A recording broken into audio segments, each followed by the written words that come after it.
My sister luxury wedding planner called me on a Tuesday morning with a ridiculous demand. "We need an extra $80,000 for the venue by noon," she said, her voice dripping with condescension. When I told her I did not have that kind of money lying around for a party, she chuckled. "I know you are just a low-level event coordinator, darling, but your family is tapped out. Beg or borrow it, or the wedding is off." I simply smiled into the receiver.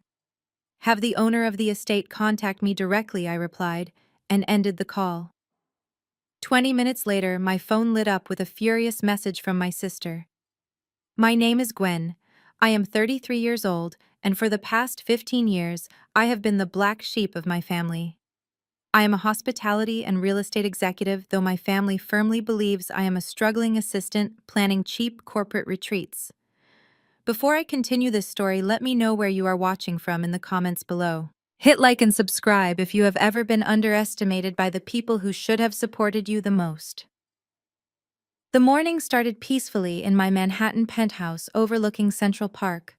I had poured myself a cup of black coffee and opened my laptop to review the latest acquisition reports for Horizon Holdings. That is the real estate empire I built from nothing after my parents kicked me out of their house. I was in the middle of reading a financial breakdown when my personal cell phone rang.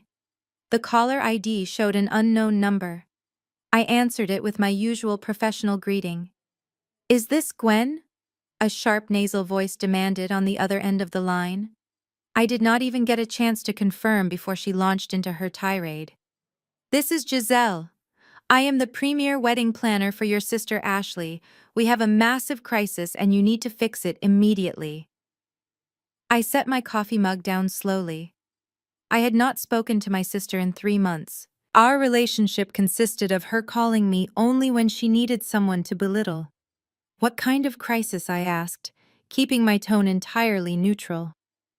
"The venue crisis." Giselle sighed loudly, as if speaking to me was a tremendous burden on her day.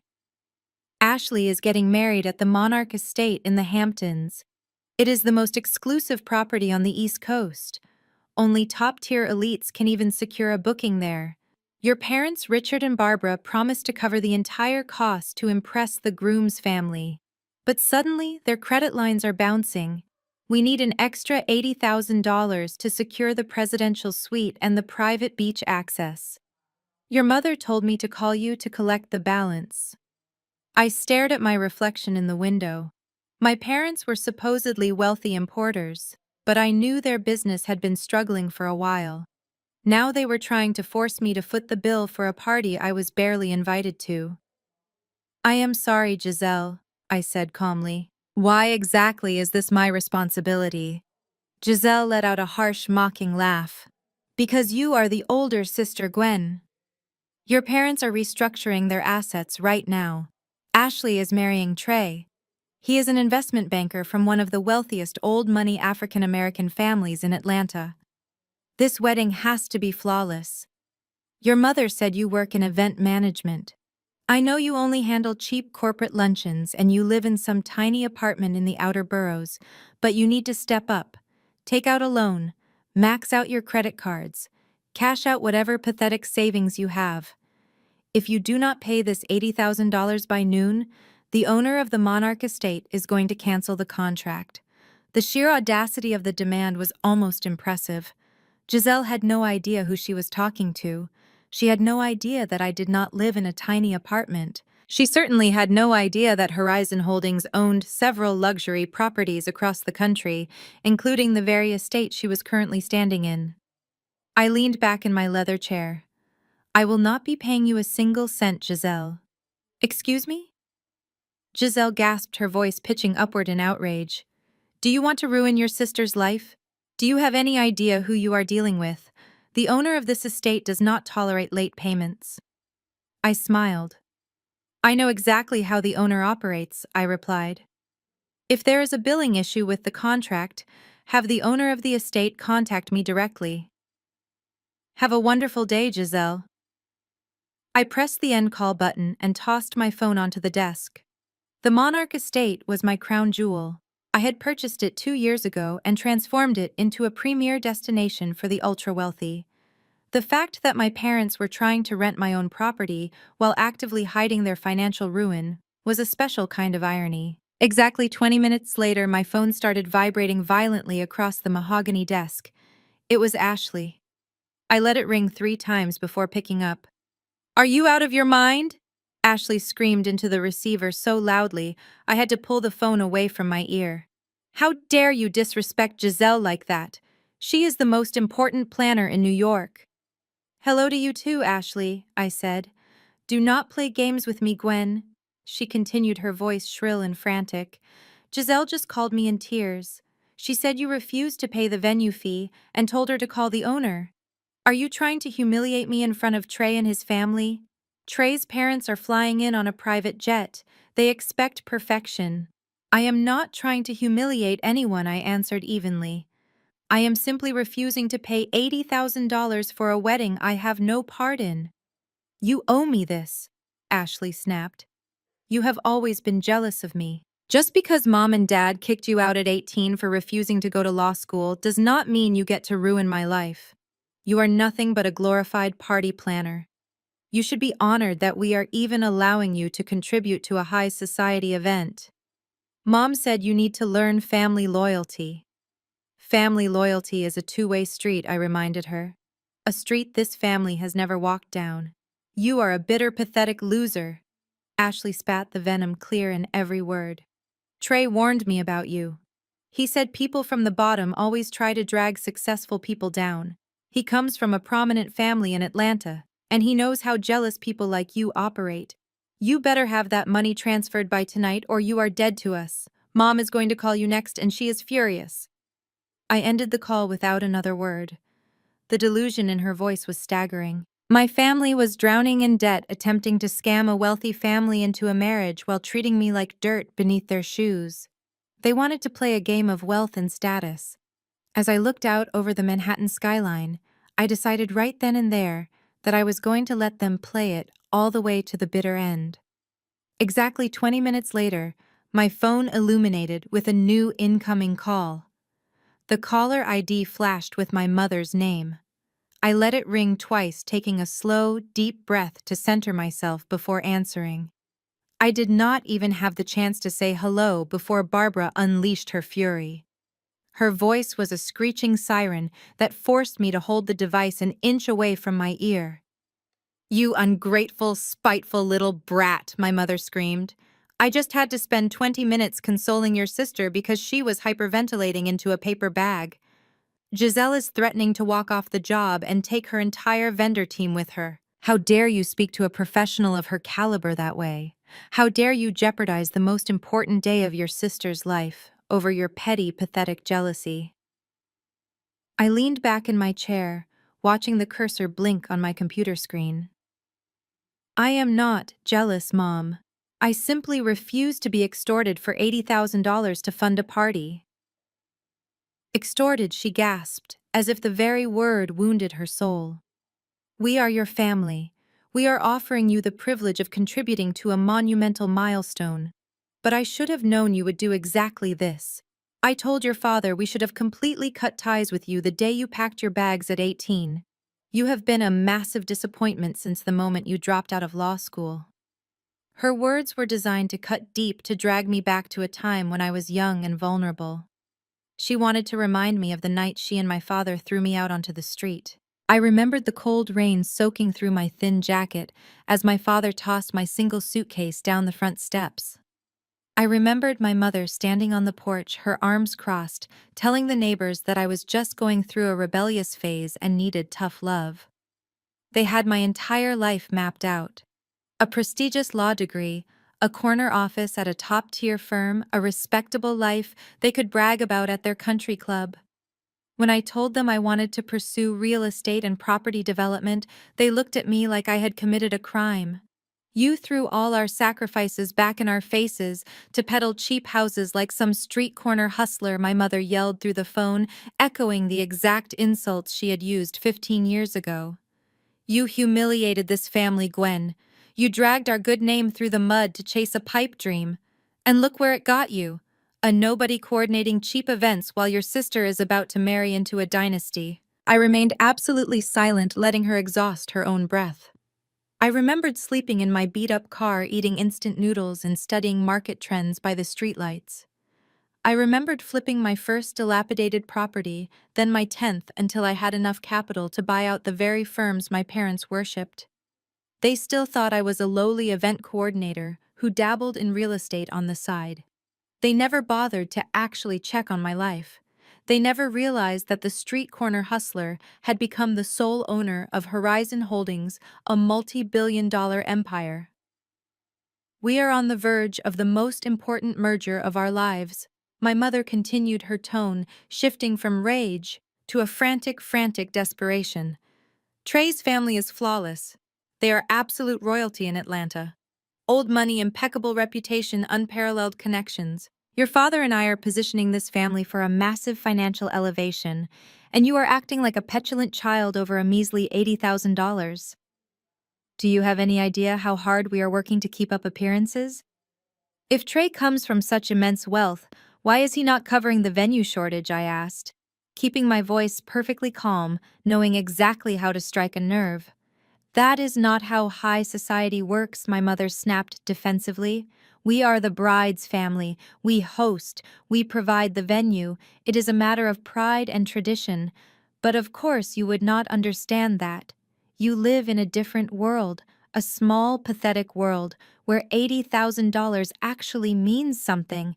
Your father is closing a massive international shipping deal next month. All our capital is tied up in overseas logistics. We are simply facing a temporary liquidity issue.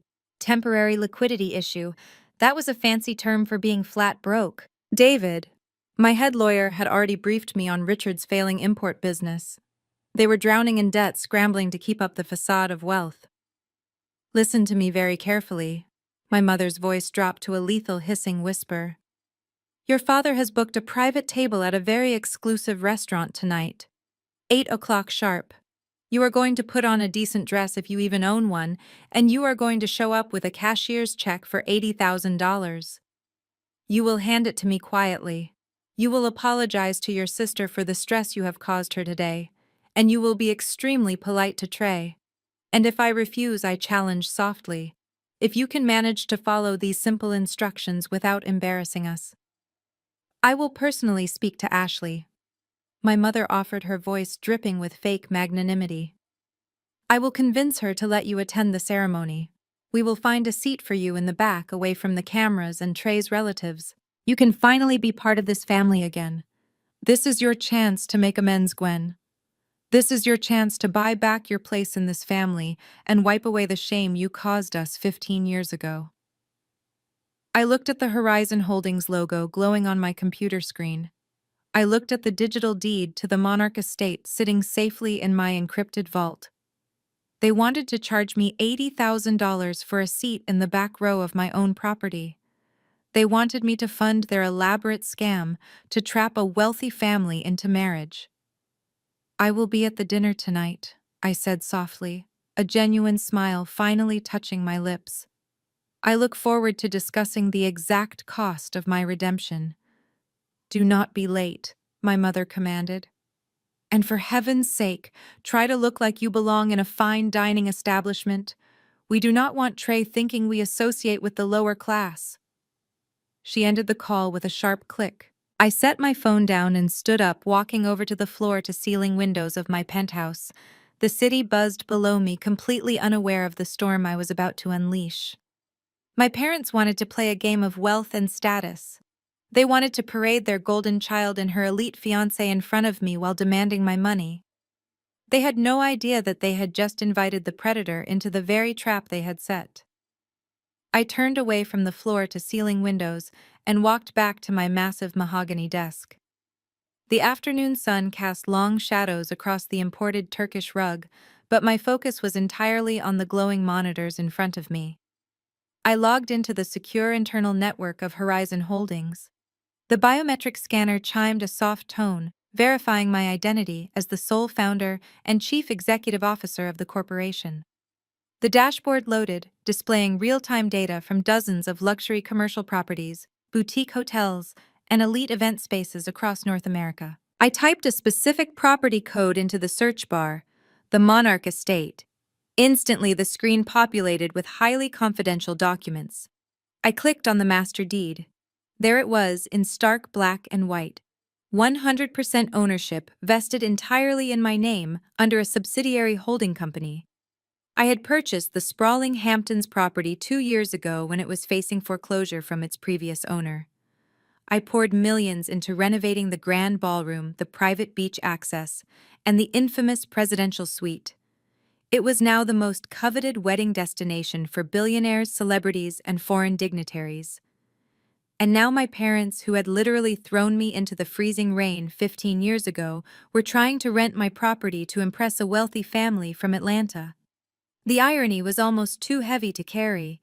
They were desperately trying to scrape together $80,000 to pay me. I picked up my secure office phone and pressed the direct line to my chief legal counsel. David answered on the first ring. His voice was sharp and professional, exactly what I needed right now. Good afternoon, Gwen. I assume this call is about the alert I received regarding a certain venue contract in the Hamptons. You saw the frantic emails from Giselle's agency, I asked, leaning back in my chair. I did, David replied, a hint of amusement in his tone. The planner has been leaving increasingly hysterical messages with our property management team. She claims the clients are facing a minor banking delay, but guarantees the funds are secure. I pulled the background file on your father's import company just to be thorough. It is a disaster, Gwen. Richard is severely over-leveraged. His supply chain debt has multiplied, and his main creditors are preparing to file for insolvency. They are practically bleeding cash. They are using this wedding as a lifeline, I said, piecing together the timeline. Trey's family has serious old money. My parents are throwing a $500,000 party they cannot afford just to secure an alliance. They want to trap Trey's family into bailing out Richard's sinking ship. Precisely, David agreed. It is a classic high society bluff. Do you want me to terminate the venue contract immediately for breach of payment terms? We have every legal right to cancel the booking and retain their initial deposit. I smiled at the monitor. No, do not cancel a single thing. Leave the contract active. I want them to believe they can still pull this off. But I want you to put a strict monitor on the payment portal for the Monarch Estate.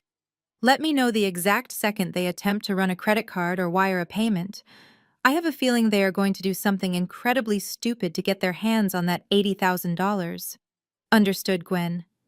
David paused for a moment. Are you actually going to this dinner tonight? It sounds like a firing squad. I am going to walk right into the crosshairs, I replied. I will call you tomorrow morning with an update. I ended the call and glanced at the antique grandfather clock in the corner of my office. It was time to get ready. I left my study and walked down the hallway to my master suite. My walk-in closet was the size of most studio apartments in the city.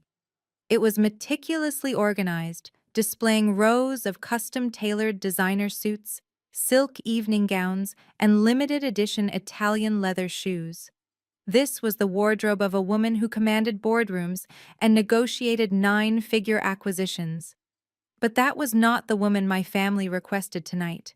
They wanted the failure. They wanted the impoverished event coordinator they could look down upon. I bypassed the luxury blazers and the expensive heels. I walked to the very back of the closet to a small section I kept specifically for occasions like this. I pulled out a simple, off-the-rack navy blue pantsuit that I had purchased years ago. It was clean but noticeably cheap. The fabric lacked any real structure. I paired it with a basic white cotton blouse and a pair of scuffed black flats. I removed my diamond stud earrings and took off my expensive smartwatch, replacing it with a plain leather band watch. I pulled my hair back into a severe low ponytail and applied only the bare minimum of makeup. Looking in the full-length mirror, I barely recognized the billionaire real estate mogul. Staring back at me was exactly what Barbara and Richard expected to see. A tired, struggling woman who could not afford to keep up with their fabricated elite lifestyle. I grabbed a worn-out faux leather tote bag and headed for the private elevator. Usually my personal driver would be waiting downstairs in the armored black sedan. Instead, I sent him a message giving him the night off. I stepped out of my luxury building through the discreet side exit, avoiding the doormen, and walked 2 blocks to hail a standard yellow cab. The ride through the congested streets of Manhattan gave me plenty of time to mentally prepare. The restaurant my father had chosen was notoriously expensive, and securing a reservation required either massive wealth or significant social pull. It was the perfect stage for them to flaunt their imaginary superiority in front of Trey. The cab pulled up to the curb. I handed the driver cash and stepped out onto the pristine sidewalk. Valets in crisp uniforms were rushing to open doors for couples stepping out of luxury sports cars. I smoothed down my cheap navy blazer and took a deep breath of the cool evening air. I was about to sit at a table with people who despised my very existence simply because I had refused to follow their script. They were going to demand my money. They were going to demand my submission. I pushed open the heavy brass doors of the restaurant and walked into the softly lit foyer.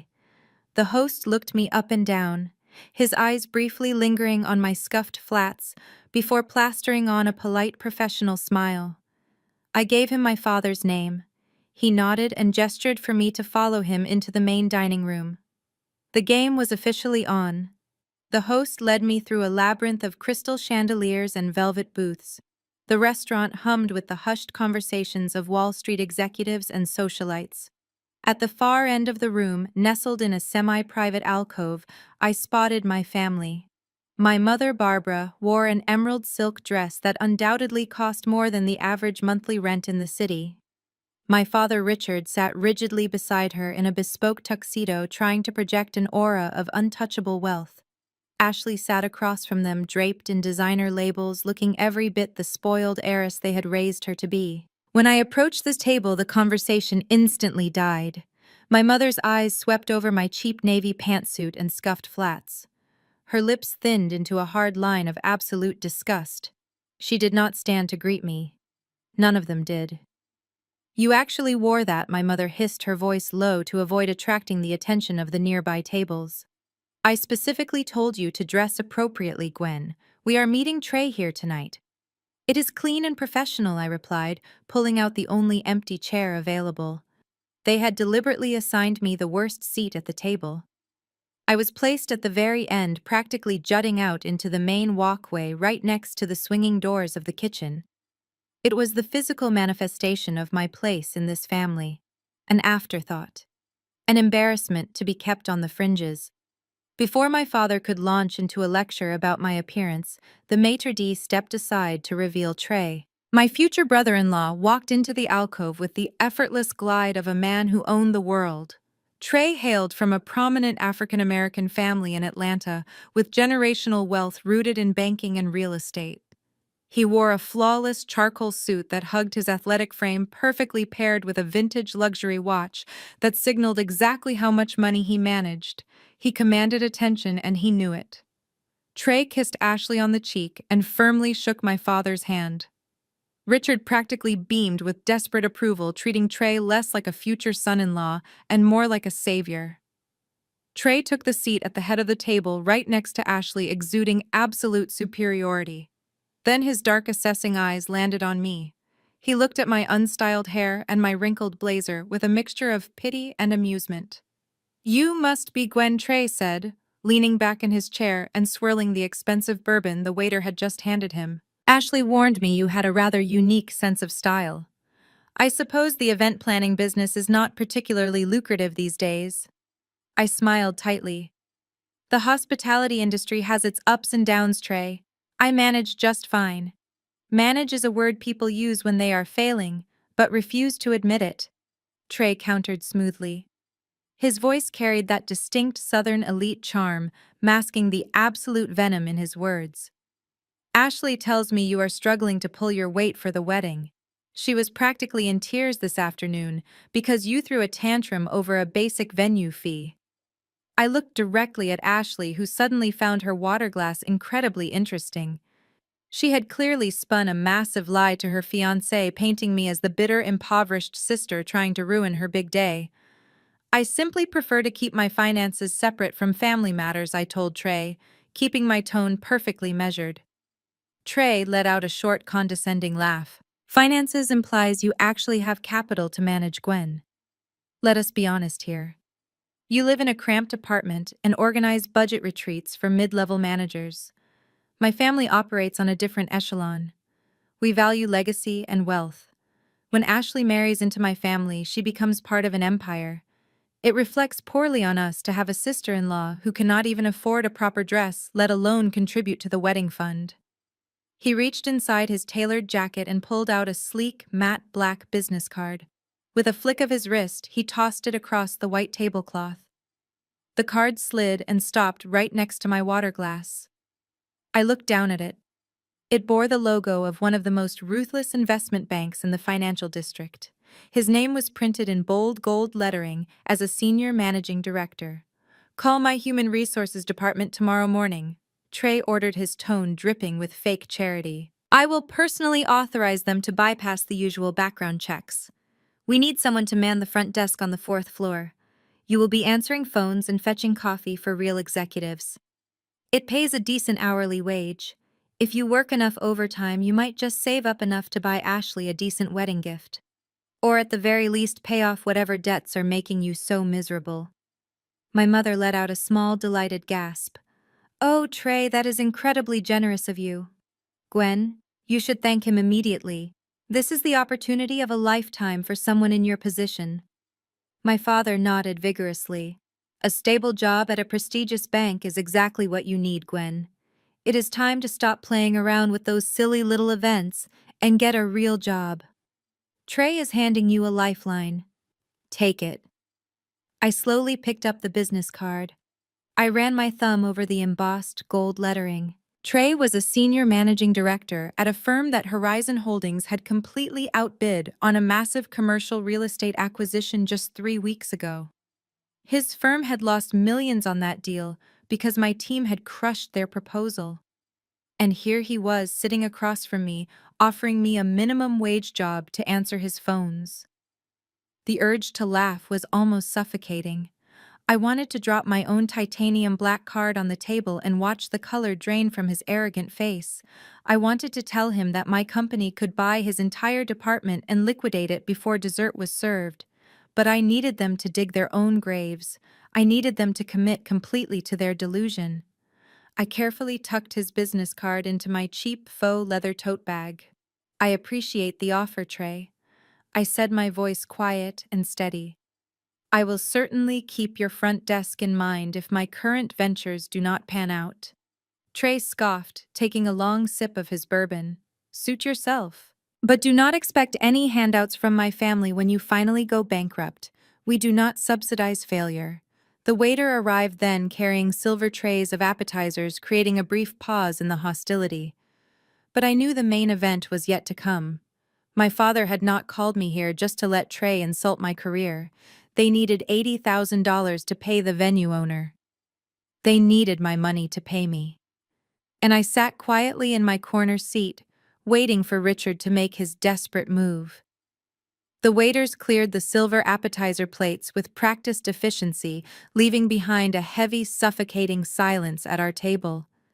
The ambient hum of the exclusive restaurant felt miles away. I took a slow sip of my sparkling water, my eyes darting between the 4 people who considered me nothing more than a disposable asset. Richard straightened his bespoke tuxedo jacket. He reached for his crystal wine glass and a silver dessert spoon. He tapped the spoon against the crystal. The sharp, ringing sound cut through the low murmurs of the surrounding tables. Several wealthy patrons glanced in our direction, but Richard did not care. He thrived on an audience. "I would like to propose a toast," my father announced, his voice projecting a fake booming warmth. "To family, to legacy, and to the future." He raised his glass toward Trey, giving him a look of absolute submission disguised as mutual respect. "Trey, your family represents the pinnacle of success in Atlanta. Your parents have built an empire of influence. When you marry Ashley, you are not just gaining a wife, you are merging 2 powerful lineages." Trey smirked, swirling his bourbon. "We certainly have high standards, Richard. My parents expect a flawless execution this weekend. Anything less would be an insult to our name. And flawless it shall be. Barbara quickly chimed in, her voice dripping with desperation. We are sparing absolutely no expense. The monarch estate is simply the beginning. Richard lowered his glass and turned his gaze to me. The fake warmth vanished instantly, replaced by a cold, calculating glare. The performance was over. It was time for the extortion. Gwen. My father began, his tone shifting into a sharp, commanding bark. As I mentioned on the phone, your mother and I are currently navigating a highly complex restructuring of our international shipping assets. We have millions tied up in European logistics. Because of this massive expansion, we are experiencing a brief, insignificant domestic cash flow delay. I kept my face entirely blank. The lie was so rehearsed, so polished, that I almost admired his dedication to the delusion. David had already sent me their bankruptcy filings. They did not have millions in Europe. They barely had enough in their checking account to cover the valet parking outside. The venue owner is demanding an immediate clearance of an $80,000 fee. Richard continued, leaning across the table and invading my personal space. On top of that, we have last-minute vendor upgrades to ensure Trey's family is properly accommodated. We need liquid cash immediately. He did not ask. He stated it as an irrefutable law of nature. And how does your liquidity issue involve me? I asked, keeping my voice perfectly level. I had my accountant run a background check on your finances, Richard stated, completely ignoring the massive violation of privacy. You own a small apartment in Brooklyn. It is not much, but you have been paying the mortgage for years. You have enough equity built up to secure a fast, high-yield cash loan. I stared at him. He had actually investigated my fake apartment, the modest two-bedroom unit I maintained, strictly for appearances, to see how much blood he could squeeze from the stone. I have already spoken to a private lender, my father ordered, sliding a thick manila envelope across the white tablecloth until it hit my water glass. The paperwork is inside. You are going to sign a second mortgage on your apartment tomorrow morning. We need you to take out exactly $150,000. The funds will be wired directly into my business account by noon. The sheer audacity hung in the air. He wanted me to risk the only home he thought I possessed, to take on a massive, crippling debt just to fund a single weekend of fake luxury. Are you out of your mind? I asked softly, pushing the envelope back toward him. Barbara slammed her hand on the table, her emerald rings flashing under the chandelier light. Do not speak to your father that way. Trey's family highly values financial strength. They expect a spectacular display of wealth. You are the older sister, Gwen. You must sacrifice so your sister has a solid standing in high society. It is your absolute duty to ensure Ashley is not embarrassed in front of her new in-laws. My duty, I repeated, letting the words sink in. You threw me out onto the street when I was 18 with nothing but the clothes on my back. You disowned me. And now, 15 years later, my duty is to plunge myself into $150,000 of debt to pay for a party.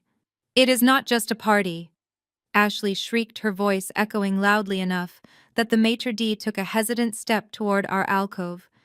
It is my wedding. It is the most critical day of my life.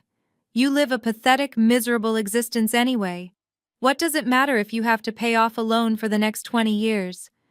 You owe me this for being such a constant embarrassment to our name.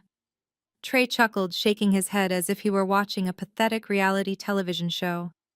Listen to your father, Gwen. You are clearly out of your depth. Sign the papers, take the loan, and keep your sister happy. Like I said, you can work the reception desk at my firm to pay off the interest. Think of it as character building. I looked at the four of them. They were a circle of predators, entirely convinced that they had cornered their prey. They thought I was weak, terrified, and desperate for their approval. They thought the threat of being excluded from this glamorous facade would force me to sign away my life. I picked up the manila envelope. Richard smirked, assuming I had surrendered. Barbara let out a long, theatrical sigh of relief. I held the envelope up, maintaining eye contact with my father, and tore it cleanly in half. No, I said. The single word cracked like a whip across the table. I tore the envelope again, letting the shredded loan documents fall directly onto my empty dinner plate. I will not give you a single cent, I stated, my voice radiating absolute authority. I will not mortgage my home. I will not fund your delusions, and I will certainly not finance a wedding for a sister who despises me and a man who insults me. The reaction was instantaneous and explosive. Richard turned a violent shade of purple, his jaw clenching so hard I thought his teeth might shatter. Barbara gasped, clutching her chest as if she had been physically struck. But Ashley's reaction was pure, unfiltered chaos. Her face contorted into a mask of rage. She let out a high-pitched, guttural sob, forcing tears to spill over her heavily contoured cheeks. She began to hyperventilate loudly, ensuring every patron in the restaurant turned to witness her manufactured trauma. "You are a monster!" Ashley screamed, pointing a manicured finger directly at my face. "You are trying to destroy my happiness because nobody will ever love you." She reached into her designer handbag, her hands shaking with dramatic flair. She pulled out a thick gold embossed envelope. It was the formal wedding invitation written in elegant calligraphy bearing my name. "You are dead to me," Ashley shrieked. She gripped the heavy cardstock and ripped it violently down the middle. She tore the invitation again and again, panting heavily before standing up and throwing the jagged, destroyed pieces directly at my chest. The shredded paper fluttered down, landing perfectly on top of the ruined loan documents on my plate. "You are uninvited," Ashley wailed, collapsing back into Trey's arms and burying her face in his expensive suit jacket. "I never want to see your ugly, poor face again." Trey glared at me, wrapping a protective arm around his weeping fiancée. "You are truly a miserable piece of work, Gwen. You just ruined your only chance to associate with real power." I looked down at the shredded invitation in my lap. I did not flinch. I did not raise my voice. I simply brushed the torn paper off my cheap navy blazer, knowing exactly what kind of hell I was going to unleash on them tomorrow. Richard stood up so fast, his heavy oak chair scraped violently against the polished marble floor. The sharp grating noise echoed across the elegant dining room, causing several wealthy patrons to snap their heads in our direction. His face was a mask of pure, unfiltered rage, the veins in his neck bulging against his bespoke tuxedo collar. "You are an absolute disgrace to the blood in your veins," he snarled, his voice vibrating with a dangerous low frequency. "We offer you a hand to pull you out of your pathetic, miserable life, and you spit in our faces." Barbara gathered her emerald silk wrap, pulling it tightly around her shoulders, as if my very presence was a disease she might catch. "Do not ever call us again," my mother hissed, her eyes narrowing into cold slits. "You are completely cut off.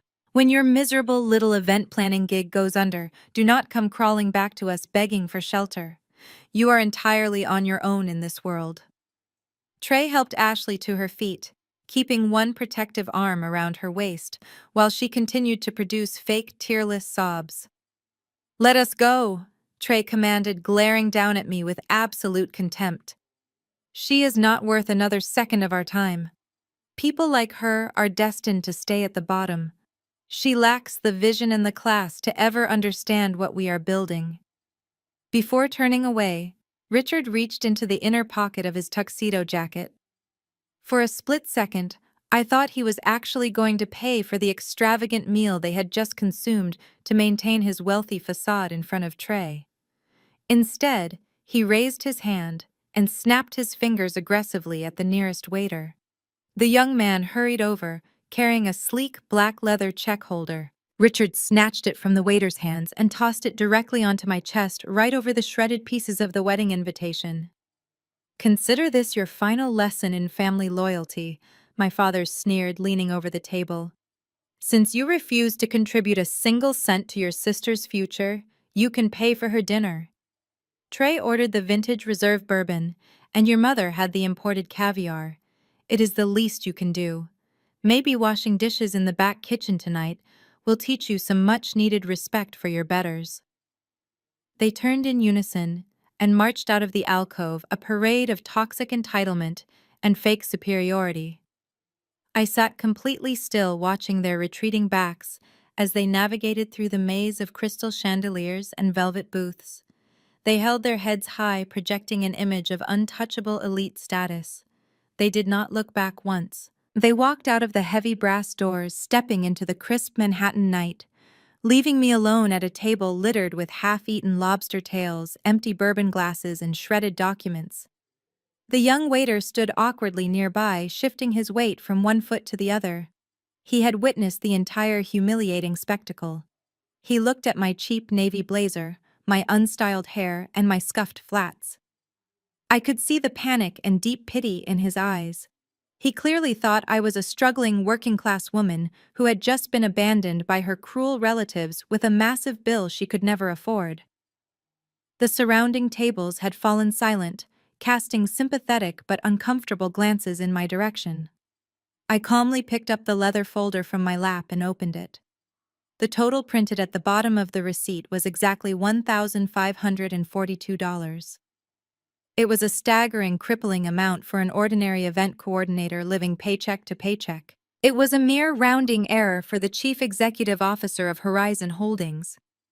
I reached into my worn-out faux leather tote bag. Past the cheap notebooks and the basic pens, I found my hidden wallet.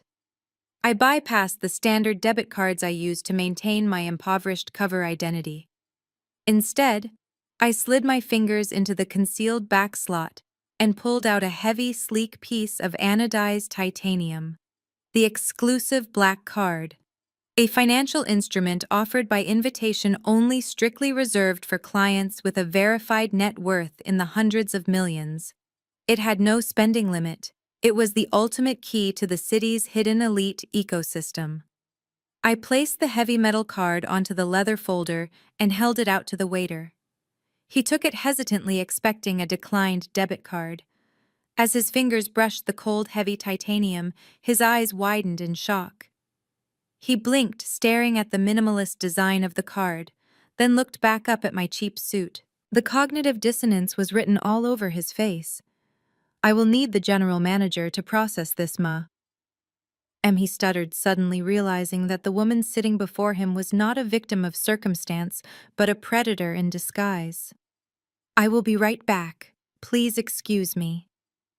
Less than 2 minutes later, the general manager himself hurried over to my table, almost sprinting across the dining room floor. His previous aura of polite disdain, the one he had given me when I first walked in, was completely gone. His face was pale, and his posture was rigid with absolute deference. He recognized the card immediately. He knew exactly what kind of unfathomable wealth and silent power was required to possess it. He placed the leather folder back on the table with trembling hands. "Everything is taken care of perfectly," he said, bowing deeply from the waist, his voice trembling slightly. "It is an absolute honor to have you dine with us tonight. Please accept our sincerest and most profound apologies for any disruption you experienced during your meal. If there is anything else you require, my entire staff is completely at your disposal. We can have a private car brought around for you immediately." "That will not be necessary," I replied, keeping my tone professional and detached. I signed the receipt deliberately, adding a generous $500 tip for the terrified young waiter who had stood by. I gathered my faux leather bag and stood up from the table, brushing a final piece of Ashley's torn invitation off my shoulder. The general manager continued to bow, ushering me out of the alcove and walking slightly behind me to clear the path. He escorted me all the way to the front entrance with the kind of reverence usually reserved for royalty or heads of state. The host, who had looked down on my shoes earlier, now rushed to hold the heavy brass doors open for me, averting his eyes respectfully. I stepped out into the cool city air. My family was long gone, completely oblivious to the scene that had just unfolded behind them. They were probably sitting in a luxury rideshare right now, patting themselves on the back for putting me in my place. They thought they had left me broken and humiliated, crushed under the weight of a restaurant bill I would have to beg to pay off. They believed they had won the ultimate victory, asserting their dominance over the family failure. They had absolutely no idea that I had just bought their entire reality. I walked down the block, blending seamlessly back into the crowded Manhattan sidewalk, a ghost moving through the city. I pulled out my phone and sent a single text message to David, my head lawyer. Proceed to the next phase. Lock the trap. Tomorrow morning I was going to tear their fragile, pathetic world entirely apart. I woke up early the next morning feeling entirely refreshed, despite the absolute hostility of the previous night. The crisp morning sunlight poured through the massive windows of my Manhattan penthouse, illuminating the pristine hardwood floors. I had just finished my morning workout and poured a cup of dark roast espresso when the private elevator chimed directly into my foyer. David stepped out carrying a thick leather briefcase. As the chief legal counsel for Horizon Holdings, he usually sent my daily briefings via our encrypted secure server. His physical presence at 7 in the morning signaled an absolute emergency. He did not bother with pleasantries or offering a good morning. He walked straight to my marble kitchen island and pulled out a stack of documents marked highly confidential.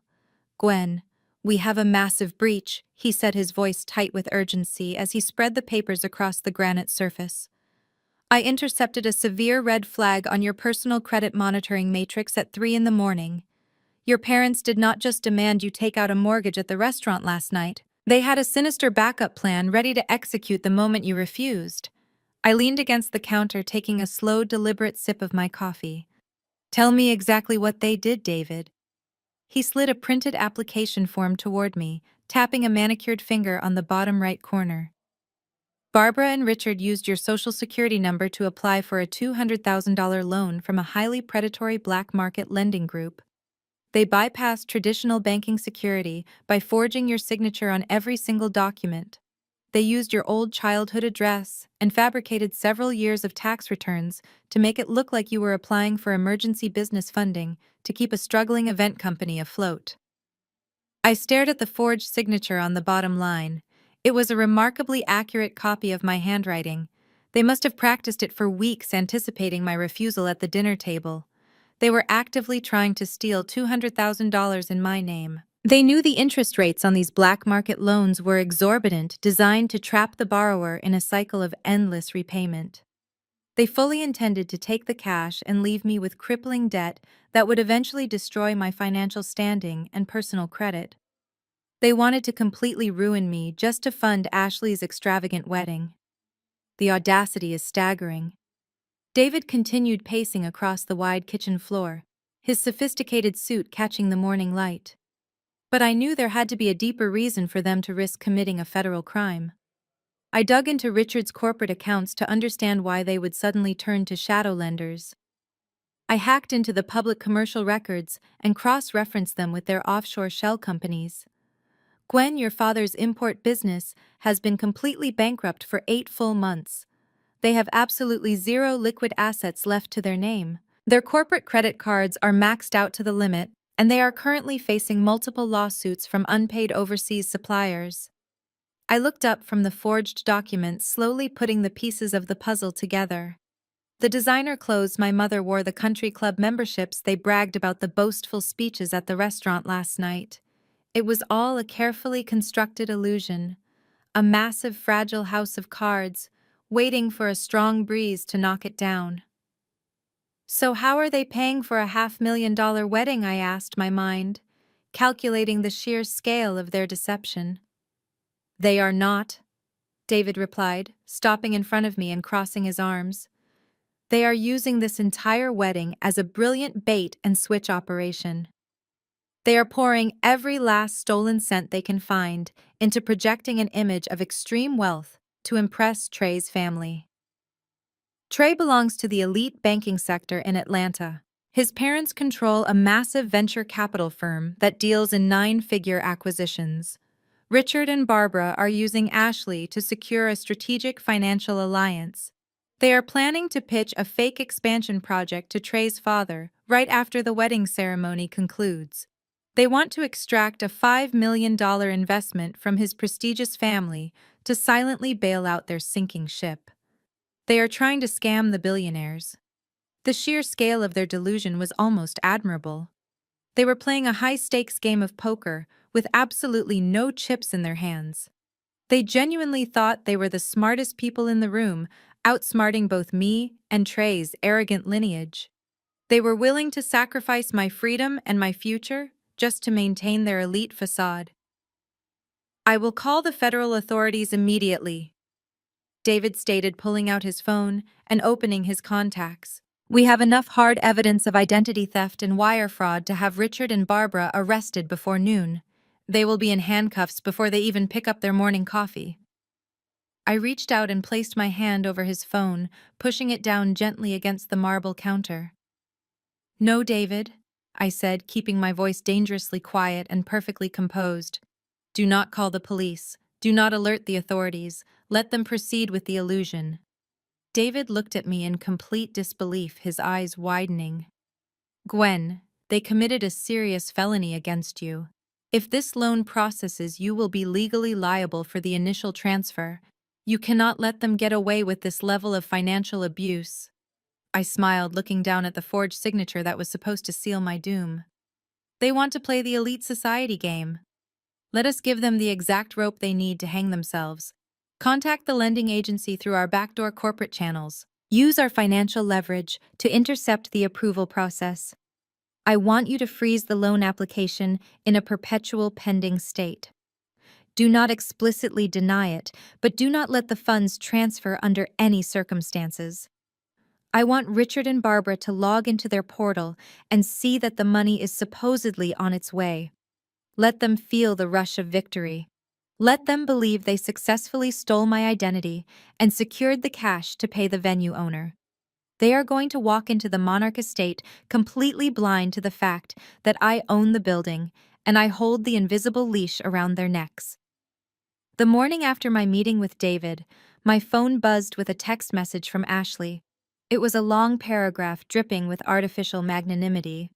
She informed me that my mother had successfully secured the $80,000 to pay the venue fee, saving the family from the immense embarrassment I had tried to cause. Ashley then stated that, out of the goodness of her heart, she was willing to offer me one final chance to redeem myself. If I wanted to earn a seat in the back row of her wedding, I was to report immediately to the Monarch estate in the Hamptons. My assigned duty was to act as the personal luggage carrier and errand runner for her wedding planner, Giselle. I read the message twice, letting the sheer comedy of the situation wash over me. They genuinely believed their fraudulent loan application had gone through, and they were now strutting into my territory armed with my stolen money. I replied with a simple confirmation, letting her know I would be there in 2 hours. I changed back into the cheap navy pantsuit and scuffed flats from the previous night. I wanted to give them the exact impoverished aesthetic they expected. I bypassed my private helicopter and instead drove a modest rental sedan out to the eastern end of Long Island. The drive took a little over 2 hours. As I approached the towering wrought iron gates of the Monarch estate, a deep sense of pride settled in my chest. I had bought this sprawling 50-acre property when it was a decaying relic. I personally oversaw the restoration of the limestone facade, the manicured European gardens, and the grand ballroom that overlooked the Atlantic Ocean. It was a masterpiece of luxury hospitality. I pulled up to the security checkpoint. The head of security, a towering former Marine named Harrison, stepped out of his booth. He saw my face through the windshield and immediately stood at attention, preparing to hit the override button to open the private owner's lane. I quickly rolled down my window and gave him a subtle but firm shake of my head. I held up my hand, signaling him to treat me like a standard vendor. Harrison was a professional. He instantly masked his confusion, seamlessly transitioning into his standard visitor protocol. He handed me a temporary vendor pass and directed me to park in the gravel service lot located a half-mile away from the main entrance. I walked the long, winding service path, carrying the cheap tote bag over my shoulder. The salty ocean breeze whipped through my unstyled hair. As I rounded the corner to the grand marble staircase of the main entrance, I spotted them. Ashley stood posing for a selfie in a designer sundress, while a woman I could only assume was Giselle barked orders at a team of terrified florists. Giselle wore a sharply tailored stark white blazer and towering stilettos that were completely impractical for navigating a sprawling estate. She held a gold-plated clipboard and surveyed the grounds with a look of permanent dissatisfaction. When Ashley spotted me approaching, her face lit up with a triumphant, cruel smile. "You actually showed up?" Ashley sneered, crossing her arms as I reached the bottom of the marble steps. "I am honestly surprised. Mom said you would be too ashamed to show your face after we handled the venue fee without your help. But I suppose you finally realize this is your only chance to associate with high society." I kept my expression entirely neutral. "You said you needed assistance with the luggage, Ashley. I am here to help." Ashley turned to the wedding planner. "Giselle, this is my older sister Gwen, the one I told you about. She's going to be your personal assistant for the day. Make sure she earns her keep." Giselle slowly turned her head and subjected me to a grueling top-to-bottom visual inspection. Her perfectly arched eyebrows drew together in deep offense. She looked at my scuffed black flats and my poorly fitted navy blazer as if I had just dragged mud across a sacred temple floor. "This is the sister Giselle," asked, her voice a high-pitched nasal whine. "Ashley, darling, you did not warn me she would look so incredibly pedestrian. We are at the Monarch Estate. We have a strict aesthetic code to maintain. I cannot have someone walking around my event space looking like a mid-level accounting clerk from a failing strip mall business." I simply smiled, keeping my hands folded in front of me. "I apologize if my attire offends you, Giselle. I am just here to carry the boxes." Giselle let out a dramatic sigh, waving her gold clipboard in my direction. "Fine. Take those 6 garment bags from the luxury transport van and carry them up to the bridal suite. And be incredibly careful. Those gowns cost more than you probably make in an entire decade. After that, you will unpack the crystal centerpieces. Do not drop anything. I will personally deduct the cost from whatever pitiful allowance your family gives you." I walked over to the van and loaded the heavy garment bags over my shoulder. They were incredibly heavy, but I carried them effortlessly. As I walked back past the 2 women, Giselle was busy inflating her own ego for Ashley's benefit. "You do not need to worry about the venue management," Ashley, Giselle boasted loudly, ensuring I could hear every word. "I have an incredibly tight personal relationship with the owner of this estate. The CEO of Horizon Holdings is notoriously reclusive, but we actually had drinks last month in Manhattan. He is a brilliant older gentleman. He practically begged me to bring more elite clients to his property. He gave me unprecedented authority over the grounds." I stopped walking for a fraction of a second. I had to bite the inside of my cheek to keep from bursting into laughter. Giselle was standing on my driveway, staring directly at the 33-year-old female founder of Horizon Holdings and spinning an elaborate lie about having drinks with an older gentleman.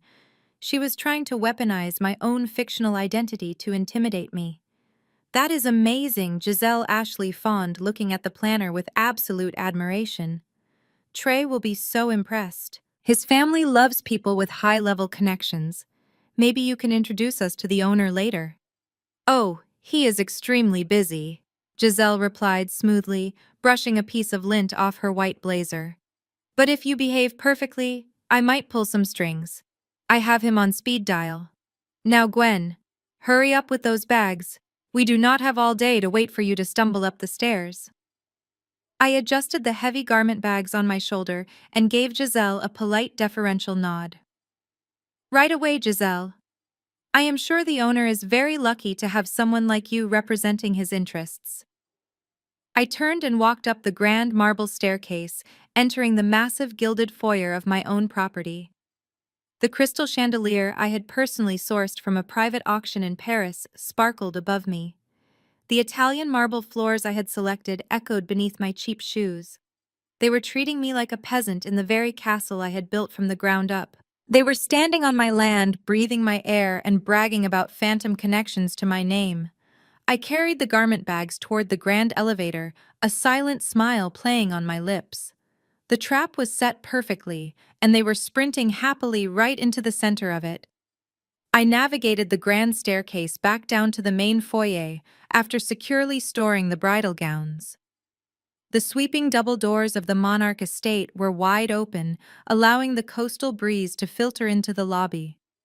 A sleek black Rolls-Royce pulled up to the circular driveway. The driver quickly stepped out to open the rear doors. Trey had bragged endlessly about his family, but seeing his parents in person confirmed every piece of intelligence David had gathered. Winston and Beatrice stepped out of the vehicle, projecting the kind of quiet, untouchable power that only came from decades of generational wealth in Atlanta. Beatrice wore a perfectly tailored ivory suit and a modest string of genuine pearls. Winston stood tall in a custom linen suit, exuding the calm authority of a man who served on multiple philanthropic boards. They did not need to raise their voices to command a room.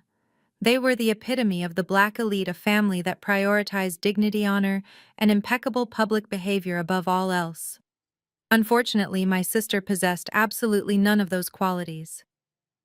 As Winston and Beatrice crossed the threshold into the grand foyer, a shrill, shrieking voice echoed from the adjacent ballroom. It was Ashley. She was standing in the center of the room, pointing a manicured finger directly into the face of a young woman.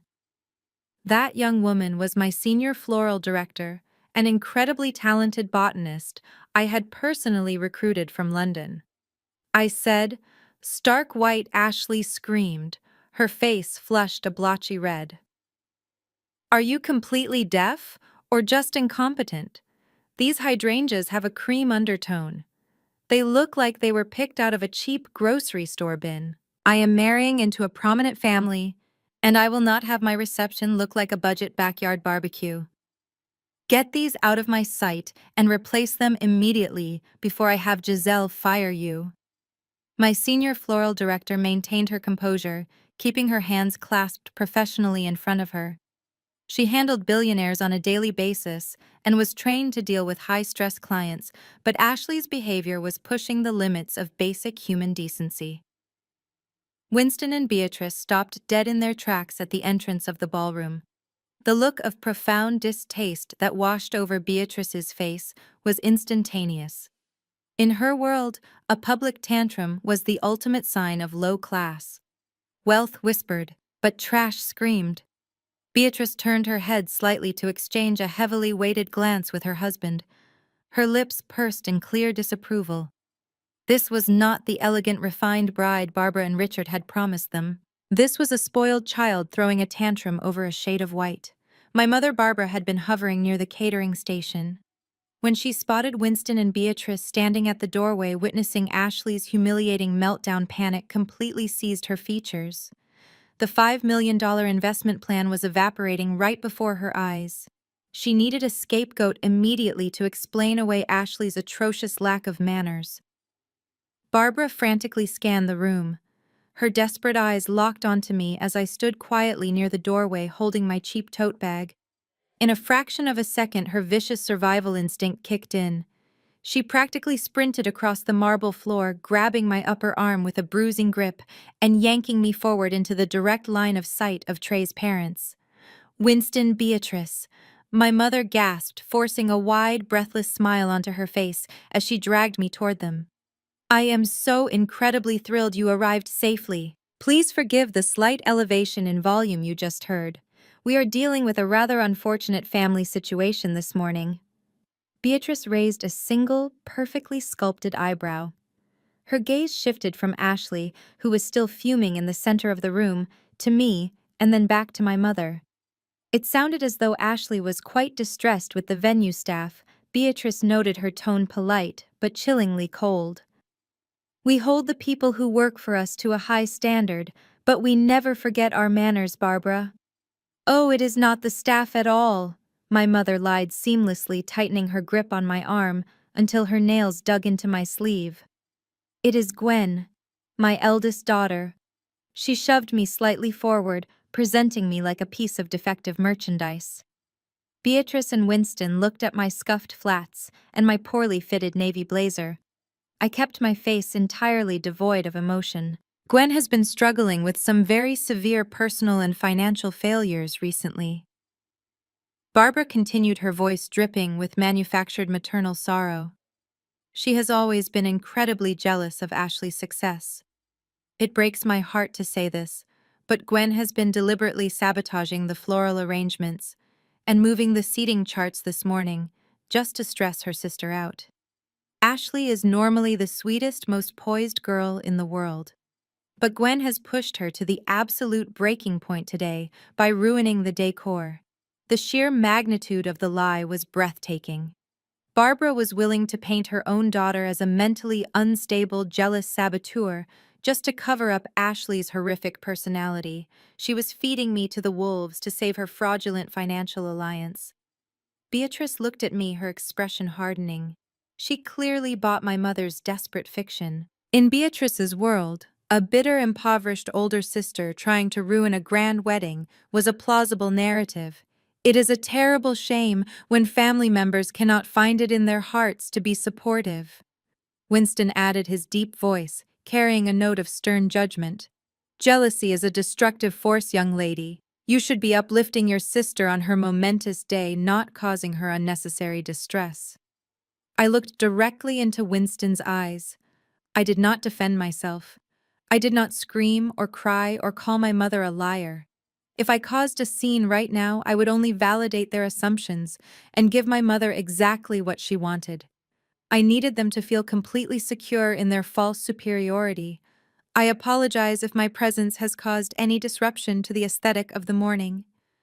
I said, my voice perfectly modulated and respectful. I am only here to carry the luggage and assist where needed. I will ensure the hydrangeas are dealt with immediately. Beatrice gave a stiff, approving nod, clearly satisfied that I knew my place at the bottom of the social hierarchy. Barbara let out a loud, dramatic sigh of relief, releasing my arm and turning her attention fully to her wealthy guests. Please do not let her behavior ruin your tour, my mother fawned, gesturing toward the grand terrace. Let us leave Gwen to clean up her mess. I want to show you the private beach access Trey specifically requested for the cocktail hour. The venue owner has been very accommodating to us. As Barbara led Winston and Beatrice away, showering them with compliments and fabricated stories of our family wealth, I stood alone in the grand foyer. My floral director caught my eye from across the ballroom. She looked absolutely furious on my behalf, ready to march over and defend me. I gave her a sharp, subtle shake of my head.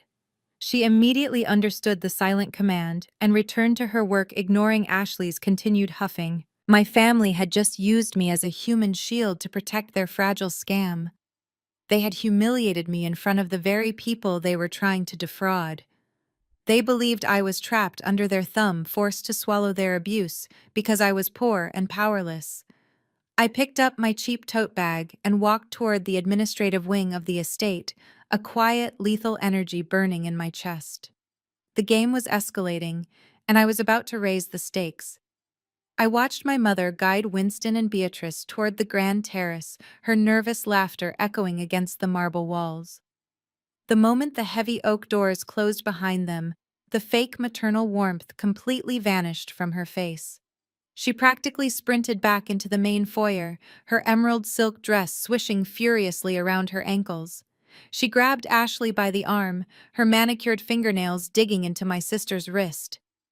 "We need to elevate this immediately," Barbara hissed, her voice a frantic whisper. Did you see the way Beatrice looked at the floral arrangements? She looked at us like we were peasants serving her fast food on paper plates. We are losing control of the narrative. It is Gwen's fault, Ashley whined, stomping her designer heel against the pristine floor. She ruined my mood and made me scream. Now Trey's mother thinks I am some kind of hysterical lunatic. I need to fix this. I need to show them that we are completely on their level. Ashley whipped her head around and locked eyes with Giselle, who was busy berating a terrified lighting technician. Giselle Ashley barked, marching over to the wedding planner. The Ocean View suite is entirely unacceptable. It only has 3 balconies and it faces the East Gardens. I cannot have Beatrice and Winston walk into a standard bridal suite.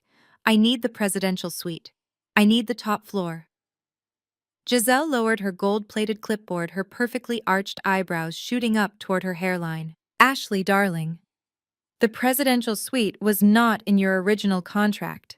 It is the crown jewel of the monarch estate. It spans the entire top floor and includes a private helipad, a temperature-controlled infinity pool, and a personal butler. The venue management keeps it strictly locked down. They usually reserve it for foreign dignitaries or billionaire tech founders. I do not care who they usually reserve it for. Ashley shrieked, her voice echoing off the crystal chandeliers. I am marrying into a prominent Atlanta banking dynasty. Trey is a senior managing director. If I do not get that suite, Trey's mother is going to think we are completely broke. Fix it, Giselle. You said you had the owner on speed dial. Call him and get me those keys. Richard, who had been pacing near the grand staircase, marched over to join the chaotic huddle. His bespoke tuxedo jacket was unbuttoned, revealing his mounting anxiety. He knew exactly how close their massive financial scam was to collapsing. If Beatrice and Winston smelled even a hint of poverty, the $5 million investment deal would evaporate before the cocktail hour. Do not bother calling anyone, Richard ordered, waving his hand dismissively at Giselle. We do not need to beg for favors. We are paying customers. I will handle the staff myself. My father turned and snapped his fingers aggressively at the main concierge desk. He did not ask for assistance. He demanded absolute obedience. Get the general manager out here immediately, Richard commanded, his voice booming across the foyer. Tell him Richard requires his presence. I stood quietly near a towering marble pillar, gripping the straps of my cheap faux leather tote bag. I watched the heavy mahogany doors behind the concierge desk swing open. A tall, impeccably dressed man stepped out into the lobby. It was Mr. Caldwell, the general manager of the Monarch Estate. I had personally hired him away from a five-star hotel in Dubai 3 years ago. He was brilliant, calculating, and fiercely loyal to Horizon Holdings. Mr. Caldwell adjusted his tailored suit jacket and walked toward my raging family with a serene, unbothered expression. He was fully aware of my true identity. We had reviewed the weekly financial reports together just yesterday morning. But as he approached the chaotic group, he did not even cast a glance in my direction. He played his part flawlessly. Good morning, Mr. Caldwell, said his voice a smooth, professional baritone. I understand there is a concern regarding your accommodations. How may the estate assist you today? Listen to me very carefully, Richard growled, stepping into Mr. Caldwell's personal space to assert his fake dominance. My daughter is hosting the most significant high society wedding this venue will see all year. The current bridal suite is entirely inadequate for our needs. We require immediate access to the presidential suite. We have highly influential guests arriving, and we will not tolerate second-tier treatment. Ashley crossed her arms, glaring at the manager. If you do not hand over those keys right now, I will personally ensure this entire estate is ruined on social media. My fiancé controls billions of dollars in assets. Do not make us destroy your reputation. Giselle chimed in, pointing her gold pen at Mr. Caldwell. I highly suggest you comply. I have a very close personal relationship with the owner of this property. If you refuse to accommodate my bride, I will have you fired by the end of the day. The sheer level of delusion was intoxicating. They were standing in my house, threatening my most trusted employee with my own fictional wrath. Mr. Caldwell did not flinch. He did not break his professional smile. He simply folded his hands behind his back and absorbed their ridiculous demands. He knew the protocol. He knew he held the ultimate authority. But he also knew who truly pulled the strings. For a fraction of a second, Mr. Caldwell shifted his gaze over Richard's shoulder. His sharp eyes cut through the bustling lobby and landed directly on me. I stood perfectly still in the shadows of the marble pillar. I looked right back at him. Slowly, deliberately, I gave him a single, almost imperceptible nod. It was the green light. The trap door was wide open, and it was time to let them step onto the fragile wood. Mr. Caldwell smoothly returned his attention to my red-faced father. He offered a slight deferential bow. "I completely understand your position, sir," Mr. Caldwell said, his tone dripping with polished corporate grace. "We always strive to provide our elite clients with the utmost luxury. The presidential suite is indeed vacant this weekend. We can certainly accommodate the upgrade immediately and arrange for the private butler to transfer your daughter's luggage." Ashley let out a loud, triumphant squeal, clapping her hands together. She shot a venomous, gloating look in my direction as if to say she had just conquered the world. Richard puffed out his chest, adjusting his tuxedo lapels with intense pride. Barbara practically vibrated with relief, knowing she could now flaunt the top-floor suite to Trey's wealthy parents. "See, Giselle," Ashley bragged loudly. "That is how real power works. You just have to demand what you deserve." Mr. Caldwell raised a single hand politely, pausing their celebration. "However, there is a strict operational policy regarding impromptu upgrades of this magnitude." Mr. Caldwell continued, his voice lowering into a serious, unyielding register. "Because the presidential suite was not secured in your original contract, we cannot simply invoice the amount. The estate's policy requires an immediate and direct card payment to release the keys." Richard waved his hand arrogantly. "Fine, fine. Add the upgrade fee to the final bill. We are good for it." "I'm afraid you misunderstand, Sir Mr. Caldwell replied, his smile turning into a polite but lethal barrier. "We require a direct card swipe at this exact moment. We will need to process a payment of exactly $50,000 right now to authorize the upgrade." The lobby fell completely silent. The triumphant grins vanished from my parents' faces, instantly replaced by a stark, suffocating panic. $50,000. Liquid cash. Due immediately. They had absolutely nothing left. Their bank accounts were empty. Their credit lines were exhausted. And I stood in the corner watching the invisible noose tighten perfectly around their necks. The silence in the grand foyer was absolute. $50,000. Liquid cash. Due immediately. Richard stood completely frozen, his tailored tuxedo suddenly looking like a straitjacket. I watched a single bead of sweat form at his temple and slowly roll down his jawline. He opened his mouth to speak, but no words came out. His massive shipping empire illusion was crashing into a solid brick wall of reality. Ashley looked at our father, her eyes wide with impatient expectation. "Well, pay the man, Dad," she whined, oblivious to the financial death spiral happening right beside her. "Trey is going to be back from the terrace any minute. I need those keys in my hand." Just as she spoke, the heavy oak doors from the grand terrace swung open. Winston and Beatrice stepped back into the climate-controlled lobby, their tour concluding earlier than expected. They walked toward our chaotic group, projecting that same effortless Southern elite grace. Trey walked a few steps behind them, checking his vintage luxury watch. My mother Barbara saw them approaching. Panic and opportunity collided in her eyes. She knew Richard had absolutely zero access to $50,000. She also knew that if Winston and Beatrice witnessed them failing to secure a simple hotel suite, the entire $5 million investment pitch would be completely annihilated. Barbara made her move. She straightened her spine, plastered on a blindingly fake smile, and stepped proudly in front of my father. "Oh, Richard, darling, do not even bother pulling out your corporate card," Barbara announced, her voice artificially loud and cheerful, ensuring the approaching Atlanta elites could hear every single syllable. "You have handled enough of the wedding expenses this week. Let me take care of this tiny upgrade fee. It is my gift to our beautiful daughter." She reached into her designer handbag with a flourish. Her fingers emerged holding a pristine platinum credit card. I recognized it instantly. It was the card linked directly to the fraudulent loan account. The very same loan they had illegally secured by forging my signature and using my social security number. They genuinely believed that $200,000 of stolen black market money was sitting safely in that account, waiting to fund their delusions of grandeur. Barbara slapped the card onto the polished mahogany concierge desk with an arrogant snap. "Run it for the full $50,000, Mr. Caldwell," she commanded, tilting her chin upward. "And please have the butler bring a bottle of your finest champagne up to the top floor. We have much to celebrate."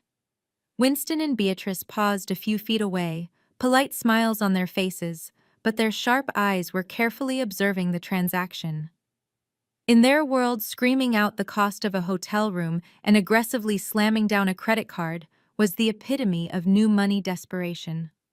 But Barbara was too blinded by her own ego to read the room. Mr. Caldwell did not react to her rudeness. He picked up the platinum card with practiced elegance. "Certainly, madam," he said, picking up the sleek wireless payment terminal. "Processing the upgrade fee now." I stood motionless behind the marble pillar, my heart beating a steady, calm rhythm.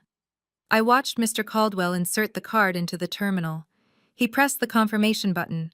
The machine beeped a soft, high-pitched tone indicating the connection to the banking server.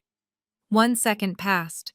Richard puffed his chest out, stealing a confident glance at Winston. 2 seconds passed. Ashley crossed her arms, smirking triumphantly at the terrified floral director who was still lingering nearby.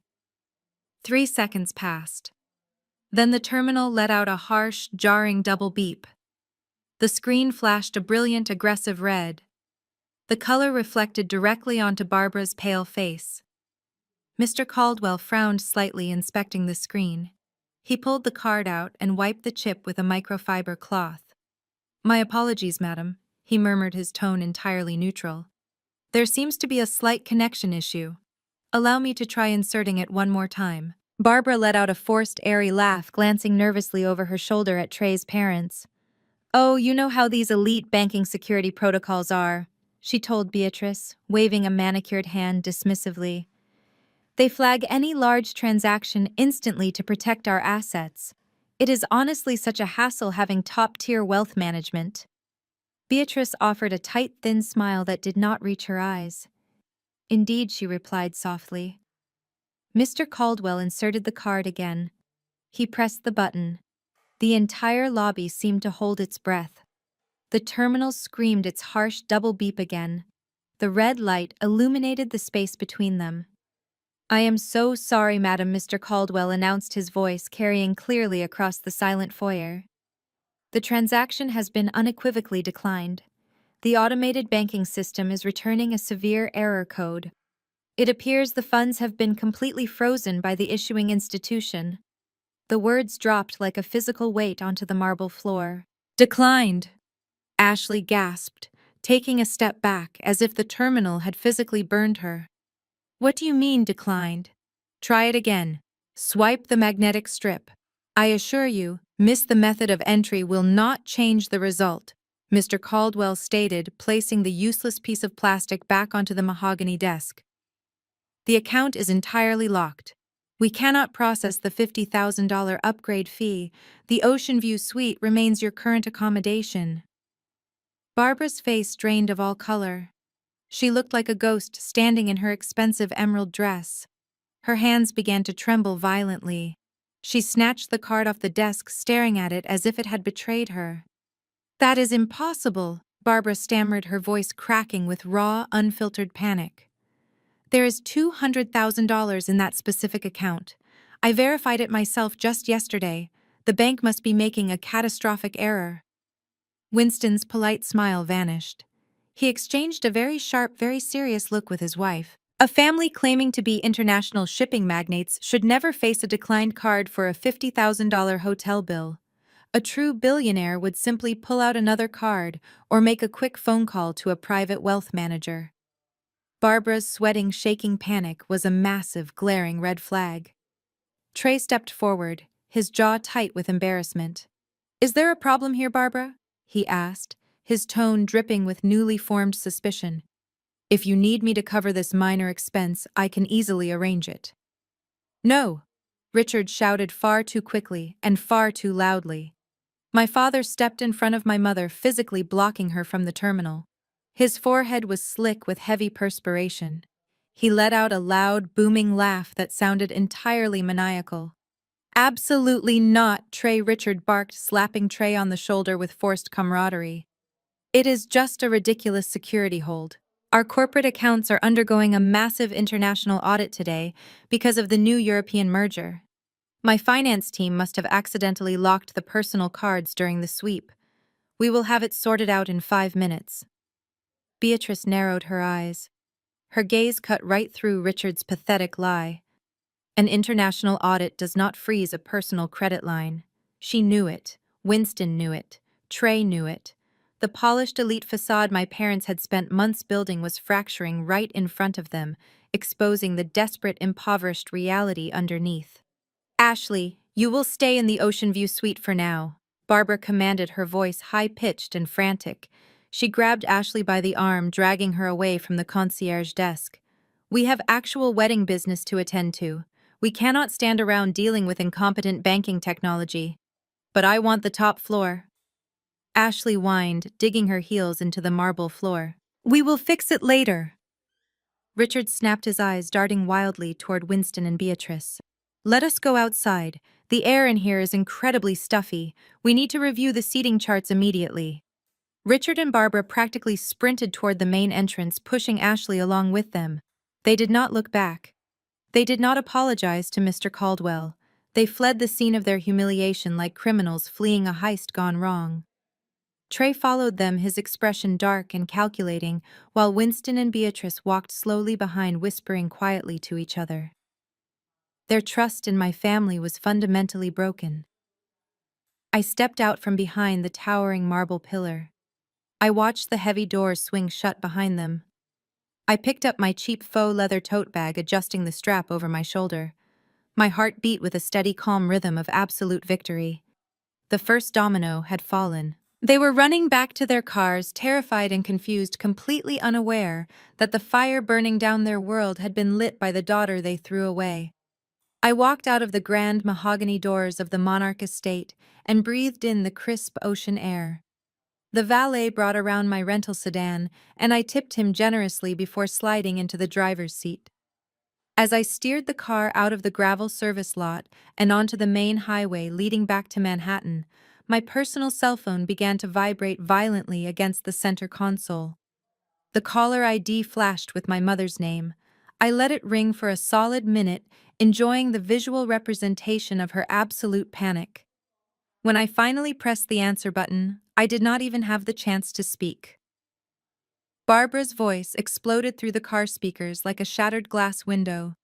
"You malicious, vindictive little sociopath!" she screamed, her breath hitching with raw, unhinged fury. "You called the credit bureau. You flagged the transaction. You deliberately froze that account just to humiliate us in front of Winston and Beatrice. Do you have any idea what you have just done? You have entirely jeopardized the greatest financial alliance this family has ever seen." I kept my eyes on the road, maintaining a perfectly steady speed. I adjusted the volume on the dashboard, reducing her shrill screaming to a manageable level. "I did not freeze anything, Barbara," I replied, my tone dangerously calm. "I simply set up a standard fraud alert on my own social security number. Did you honestly believe you could forge my signature on a $200,000 black market loan application? And I would just sit back and let you hand my financial future over to a shadow lender? Identity theft is a federal crime. You are incredibly lucky I only froze the pending transfer instead of sending the FBI directly to your hotel room." There was a sharp intake of breath on the other end of the line. The reality of her felony had finally been spoken out loud, but instead of showing remorse, Barbara doubled down on her extreme delusion. "We did that to protect this family," she shrieked, her voice cracking under the weight of her own lies. "We are trying to secure a $5 million investment from Trey's father. That money would have saved your father's company. We would have paid off your pathetic little loan in a month. You are completely blind to the bigger picture, Gwen. You have always been a small-minded peasant. You just ruined Ashley's life. You ruined our business. You are a disgusting traitor." I reached out and pressed the end call button, cutting off her frantic, toxic rambling. I tossed the phone onto the passenger seat. They were completely unhinged. They truly believed that stealing my identity was a justifiable business strategy. By the time I reached my Manhattan penthouse, the digital war had already begun. I stepped out of my private elevator and tossed my keys onto the marble console. My tablet, which was synced to my dummy event planning business accounts, was lighting up with hundreds of rapid-fire notifications. I walked over to the kitchen island and tapped the screen. Ashley had unleashed her weapon of choice: social media. She had posted a massive multi-paragraph essay across all her public platforms.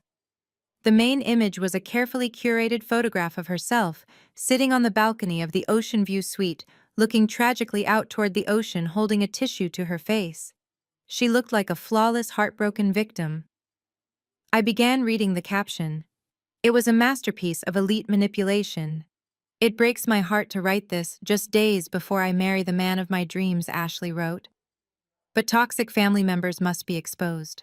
My older sister Gwen has spent the last year entirely consumed by jealousy over my success and my relationship with Trey. She is a bitter, impoverished event planner who has constantly tried to drag our wealthy family down to her level. Today, she committed the ultimate betrayal. She attempted to commit credit card fraud against my parents, blocking our venue payments and trying to extort us for cash. She is a freeloader, a scammer, and a deeply disturbed individual. Please send positive thoughts as Trey and I navigate this horrific sabotage. I am just so grateful to be marrying into a family that actually understands loyalty and class. She had tagged Trey. She had tagged her elite bridal party. She had even tagged the public location of the Monarch estate. Within minutes, her army of superficial trust fund friends mobilized. They formed a digital mob targeting the fake website I had set up years ago to maintain my cover story as a struggling event coordinator. The inbox was flooded with vicious hate mail. "You are a disgusting, jealous loser," one message read. "I hope your pathetic little business goes bankrupt." Another comment on my business page stated, "I heard you steal money from your own parents. You should be locked up.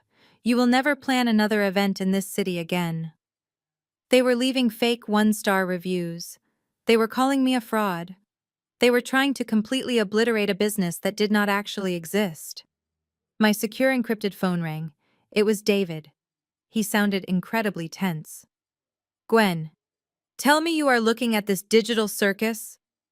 David said, the sound of rapid typing echoing in the background. "Ashley just launched a massive coordinated defamation campaign against your alias. Her friends are actively trying to dox your apartment building. They are attempting to contact your non-existent vendors to ruin your reputation. I have a team of litigators standing by. We can file a massive defamation and cyberbullying lawsuit before the courts close today. We can have her accounts legally suspended and force a public retraction." I walked over to the wet bar and poured myself a glass of sparkling water. I watched the notifications continue to flood the tablet screen. Hundreds of comments pouring in from Atlanta socialites and New York heiresses, all blindly defending Ashley and tearing apart my fake identity. "Do absolutely nothing," David, I instructed, taking a slow sip of the cold water. "Let her post. Let her rally her little friends. Let her type every single defamatory lie she can think of." David paused his typing, stopping abruptly. "Gwen, this is severe character assassination. They are building a public narrative that you are a criminal." I smiled, looking out at the city skyline. "Exactly. They are building a massive permanent digital footprint. Ashley is publicly accusing me of financial crimes while sitting in a hotel room paid for by a fraudulent loan her parents took out in my name. She is tagging her wealthy fiancé, who is currently using his clients' funds to illegally prop up my father's dead company. They are documenting their own arrogance for the entire world to see." I set my glass down on the granite counter. When the truth comes out this weekend, David, every single one of those elite friends commenting on her post, will realize they are defending a family of desperate, broke criminals. I want the contrast to be spectacular. I want them to build the highest pedestal possible so the fall breaks every single bone in their fake reputation. Archive every post, screenshot every comment, build the dossier. We are going to let them celebrate their fake victory on the internet today. Because tomorrow night at the rehearsal dinner, I am going to burn their entire digital kingdom to ashes. The sun had fully set over the Manhattan skyline, casting long shadows across my office. I was still reviewing the dossier David had compiled when a sharp, distinct chime echoed from my encrypted server. It was not another social media notification from Ashley's pathetic digital mob. This was a Level 1 financial security alert. I leaned forward, bringing the banking matrix up on my primary monitor. The alert was originating from my decoy commercial account. This was a modest checking account I maintained at a standard commercial bank linked directly to my fabricated event planning alias. It held barely $50,000, just enough working capital to make my fake business appear legitimate on paper. Red warning banners cascaded down the screen. An external institutional entity was actively attempting to breach the account firewall. Someone was executing a hostile asset freeze. I pressed the intercom button to connect with David, who was still monitoring the situation from his legal war room. David, look at the primary routing node on the decoy account, I said, my voice tight with anticipation. Someone is trying to lock the funds. I heard the clatter of a keyboard on David's end. Give me 5 seconds, he replied, his tone shifting from legal advisor to tactical analyst. I am tracing the institutional IP address. They are not even trying to mask their digital footprint, Gwen. The breach protocol is originating directly from a Tier 1 investment bank. It is Trey's firm. I stared at the screen. Trey, the arrogant senior managing director. He was actually using his corporate credentials to run an illegal backdoor sweep on my personal finances. He must have demanded my routing details from Richard and Barbara after the failed credit card transaction at the estate. He was utilizing his elite banking privileges to initiate a fraudulent institutional hold on my assets. He is bypassing standard legal procedures, I noted, watching the progress bar on the hostile freeze tick upward. He is categorizing my account under a fabricated money laundering investigation to bypass the judicial warrant requirement. It is a massive violation of federal banking regulations, David stated, disbelief coloring his usually stoic voice. He is committing a severe financial crime just to prove a point to your sister. If he executes that freeze, he is looking at a minimum of 10 years in a federal penitentiary for abusing institutional power. Do you want our cybersecurity team to block the access port? Before I could answer, my personal cell phone buzzed on the desk. A text message flashed across the locked screen from an unknown Atlanta area code. You messed with the wrong person. I will make sure you do not have a single cent left. I picked up the phone. I did not text back. I dialed the number directly. Trey answered on the first ring. He did not say hello. He simply let out a low, satisfied chuckle. I see you received my message, Gwen. Trey drawled, his voice dripping with Southern elite arrogance. I warned you at the restaurant not to play games with my family. You thought you could humiliate my future wife and walk away unscathed. You clearly do not understand how real power operates in this world. I kept my breathing perfectly even. And you believe real power involves illegally accessing a private citizen's bank account, Trey, I asked. There is nothing illegal about a licensed bank executive flagging a highly suspicious account for immediate asset freezing, Trey countered smoothly, completely unbothered by my accusation. Given your erratic behavior today, and your apparent involvement in fraudulent credit card activity at the venue, I felt it was my professional duty to initiate a comprehensive hold on your finances. Your little event planning funds are now officially locked. You cannot withdraw a single dollar. You cannot pay your rent. You cannot buy a cup of coffee. He was deeply enjoying this. He was sitting in his luxury suite, practically drunk on his own perceived omnipotence. You are making a monumental mistake, Trey, I said, my voice dropping to a calm, lethal whisper. You are using your firm's institutional portal to execute a personal vendetta. You are manipulating federal banking tools without a shred of legal justification. If you press confirm on that asset freeze, you are crossing a line you can never uncross. Listen to me very carefully, you pathetic nobody, Trey snarled, dropping his polished facade entirely. You are a complete failure. Your own parents despise you. You have absolutely zero leverage and zero protection. I run a department that handles billions of dollars. I can crush your entire existence with one keystroke, and not a single soul will care. You are going to call Ashley right now. You are going to beg for her forgiveness. You are going to grovel at her feet and promise to be her obedient little servant for the rest of this wedding weekend.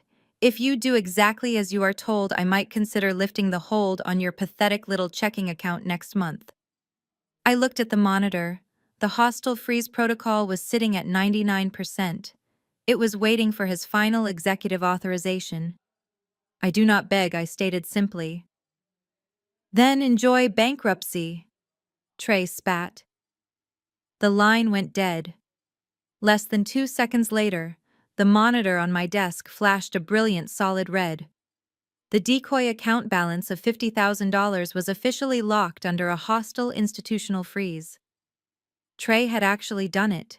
He had pulled the trigger. He locked it. David confirmed over the intercom, his voice a mix of awe and predatory anticipation. The idiot actually executed an unauthorized federal asset freeze from his corporate terminal. We have the digital fingerprint, the timestamp, and his exact employee identification code logged in our security matrix. He wanted to show me what real power looks like, I said, a cold, genuine smile spreading across my face. He wanted to leave me with absolutely nothing. What is your directive? Gwen David asked. Do not touch the frozen account I ordered. Leave the lock exactly as he placed it. He thinks he just won the war. He thinks he has completely incapacitated me. Let him walk into the rehearsal dinner tomorrow night believing he is a financial god. I leaned back in my chair, my eyes fixed on the red warning banner on the screen. Trey had just handed me the weapon I needed to absolutely annihilate him. He had crossed the ultimate line out of pure ego and toxic arrogance. He was so desperate to protect Ashley's fragile ego and assert his own dominance that he had recklessly endangered his entire career and his family's pristine reputation. He thought he was hunting a helpless rabbit, but he had just willingly locked himself inside the cage with a lion. I kept my eyes locked on the blinking red banner across my primary monitor. Trey genuinely believed he had just crippled a struggling event planner. He was completely unaware that my modest checking account was not a standard retail bank setup. It was a digital honeypot. It was a highly sophisticated decoy constructed by the cybersecurity division of Horizon Holdings, specifically designed to trap aggressive financial predators. The moment Trey bypassed the retail banking protocols and used his senior managing director credentials to freeze my funds, he tripped a massive invisible wire. He had just opened a direct two-way bridge between his highly restricted investment banking terminal and my corporate mainframe. The intercom on my desk crackled to life again. David's voice was no longer just urgent. It was practically vibrating with pure adrenaline. Gwen, you are going to want to look at the secondary monitor right now. Our security algorithm did exactly what it was programmed to do. When Trey initiated the hostile freeze, our firewall did not just block his lateral movement, it executed an aggressive reverse trace. We are currently sitting inside his active terminal session. We can see everything he is doing on his end. I swiveled my heavy leather chair and tapped the screen of my secondary monitor. Lines of encrypted code translated themselves into clear, readable financial ledgers. We were looking directly at Trey's confidential client portfolios. He was managing billions in venture capital and private equity for some of the wealthiest families in the South, but the numbers were drastically out of alignment. I watched intently as David highlighted a series of massive erratic transfers that were actively draining the accounts. Look closely at these routing numbers, David instructed, his rapid keystrokes echoing loudly over the speaker. Trey is bleeding his own clients dry. He is running a massive embezzlement scheme right under his firm's nose. He has been siphoning millions of dollars from high-net-worth accounts and funneling the cash through a complex maze of offshore entities to hide the trail. He is not a wealthy, elite banker, Gwen. He is a desperate criminal, stealing from the very people who trust him with their life savings. My breath caught in my throat as I studied the staggering amounts of stolen capital flashing across my screen. Trey projected the flawless image of untouchable old money, but he was nothing more than a glorified thief trying to keep his own house of cards from collapsing. He was entirely broke, attempting to maintain a lavish lifestyle using stolen funds. But the revelation did not stop there. David let out a sharp, sharp intake of breath over the intercom. Gwen, I am tracking the final destination of these laundered funds. You are not going to believe where Trey is hiding the stolen millions. He just initiated a massive wire transfer scheduled to clear the morning after the wedding ceremony. I leaned closer to the high-resolution screen. The recipient routing code looked incredibly familiar. It was an overseas shell company registered in the Cayman Islands. I quickly cross-referenced the registration number with the background file David had sent me earlier that morning regarding my parents' failing business. My heart pounded with a sudden electric realization that sent a shockwave through my entire body. "David," I said, my voice dropping to a harsh, lethal whisper. "That shell company belongs to Richard. That is my father's fake import corporation." "Exactly," David confirmed, his voice filled with absolute disbelief. "Trey is using your father's bankrupt shipping empire as a massive washing machine for his stolen client funds. He is pumping dirty money into Richard's dead company to make it look like legitimate international shipping revenue. Then Richard is supposed to clean the money through his corporate accounts and kick it back to Trey's hidden offshore trusts." The sheer brilliance and absolute depravity of the situation hit me like a freight train. Both families were running a massive con on each other. My parents, Richard and Barbara, genuinely thought they were tricking a wealthy Atlanta dynasty into saving their bankrupt business by marrying off Ashley. They truly believed Trey's family was going to blindly inject $5 million of clean investment capital into their failing enterprise just to secure the marital alliance. They thought they had successfully trapped a billionaire. But Trey and his prestigious parents were playing the exact same game from the opposite side of the board. They knew Richard was desperate for cash. They were actively using my father's failing shipping company as the perfect blind spot to launder their embezzled millions without alerting federal regulators. Trey was not marrying Ashley out of love or social prestige. He was marrying into a desperate, vulnerable family that he could easily control and manipulate to hide his massive federal crimes. It was a match made in absolute hell. Two families of narcissistic fraudsters completely convinced they were outsmarting the other. They were both drowning in debt and criminal liability, smiling at each other across dinner tables while holding daggers behind their backs. And they had both made the fatal mistake of trying to use me as their collateral damage. David, document every single transaction, I commanded, feeling a cold, ruthless smile take over my face.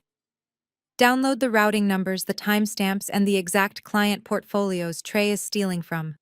Trace every penny flowing from his bank into Richard's Shell Corporation. Package it all into a single encrypted dossier and print 2 physical copies.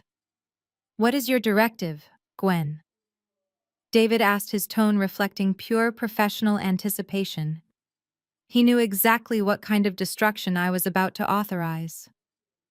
"Tomorrow night is the rehearsal dinner," I replied, turning off the glowing monitors on my desk. "They want to put on a grand show of elite wealth and unwavering family loyalty. They want to treat me like a piece of garbage in front of their high society guests. I am going to walk into that ballroom and hand them the absolute total annihilation of their entire existence. Prepare the documents, David. We are going to war." The sun dipped below the Atlantic Ocean, casting a brilliant golden glow through the floor-to-ceiling windows of the grand ballroom at the Monarch Estate. It was Friday evening, and the highly anticipated rehearsal dinner was officially underway. The room was a spectacular display of manufactured wealth. Hundreds of imported white orchids cascaded from the vaulted ceilings, and a live string quartet played softly in the corner. Waiters in crisp white jackets circulated with silver trays of champagne and rare caviar. Winston and Beatrice stood near the center of the room, surrounded by their elite Atlanta relatives. They were evaluating every detail with their standard critical eyes. Richard and Barbara were working the room aggressively, pouring expensive wine and laughing a little too loudly at every joke. They were desperately trying to play the part of international shipping magnates. Ashley stood on a slightly elevated dais near the main dining table, wearing a blindingly bright sequined gown that screamed of new money desperation. She was soaking up the attention, twirling her diamond engagement ring and pretending to be the undisputed princess of the evening. Trey stood beside her, holding a glass of scotch, looking incredibly smug. He firmly believed he had completely destroyed my life yesterday afternoon. I did not enter through the service doors this time. I walked straight up the grand front steps of my own property. I had discarded the cheap navy blazer and the scuffed flats. Tonight I wore a custom-tailored midnight blue silk gown that draped flawlessly across my silhouette. It was a masterpiece of quiet luxury designed exclusively for me in Milan. I paired it with a simple but breathtaking vintage sapphire necklace that commanded attention without begging for it. I wore my hair swept up into an elegant, structured style, and my makeup was sharp, immaculate, and lethal. I did not look like a struggling event coordinator. I looked exactly like the billionaire chief executive officer of Horizon Holdings. I signaled the attendant to open the heavy mahogany double doors to the ballroom. As the doors swung wide open, I stepped over the threshold and into the warm glow of the chandeliers. The reaction was instantaneous and intoxicating. The loud chatter near the entrance abruptly died down. Guests stopped mid-sentence, turning their heads to look at me. In the world of high society, true power has a specific magnetic gravity, and every person in that room felt it the second I walked in. I moved across the polished marble floor with absolute unyielding confidence. The crowd naturally parted for me, forming a clear path through the sea of designer suits and evening gowns. From her elevated position, Ashley spotted me. The glass of champagne in her hand tilted dangerously, spilling a few drops onto her sequined dress. Her jaw practically unhinged. She expected to see a broken, weeping woman crawling in through the back door to beg for forgiveness. Instead, she saw a woman who completely eclipsed her in every conceivable way. My presence instantly reduced her to looking like a cheap plastic doll wrapped in glitter. The attention of Trey's entire elite family shifted away from the bride and locked directly onto me. Trey gripped his scotch glass so tightly his knuckles turned white. His arrogant smirk dissolved into a mask of pure, unadulterated confusion. He had personally locked my decoy bank account. He thought I was penniless, starving, and terrified. Yet here I was, radiating an aura of untouchable wealth that rivaled his own parents. Barbara saw me and nearly collapsed. She grabbed Richard's arm, her manicured nails digging into his tuxedo sleeve. She pointed frantically in my direction, her face twisting into a hideous mask of panic and rage. She knew immediately that I was not here to hand over a cashier's check. She knew I was here to detonate the bomb. Barbara let go of Richard and aggressively grabbed the arm of Giselle, who was busy adjusting a floral arrangement nearby.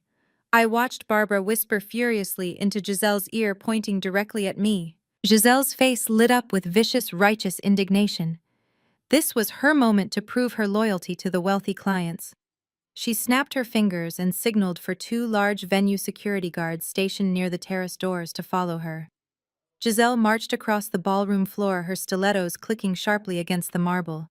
She intercepted me right in the center of the room, ensuring we had a massive audience. "What in the world do you think you are doing here?" Giselle hissed, her voice loud enough for the surrounding guests to hear. "This is a highly exclusive private event. You were specifically barred from attending this dinner by the hosts. Did you really think you could rent a fancy dress and sneak in here to steal the spotlight from your sister?" I stopped walking and looked down at the wedding planner.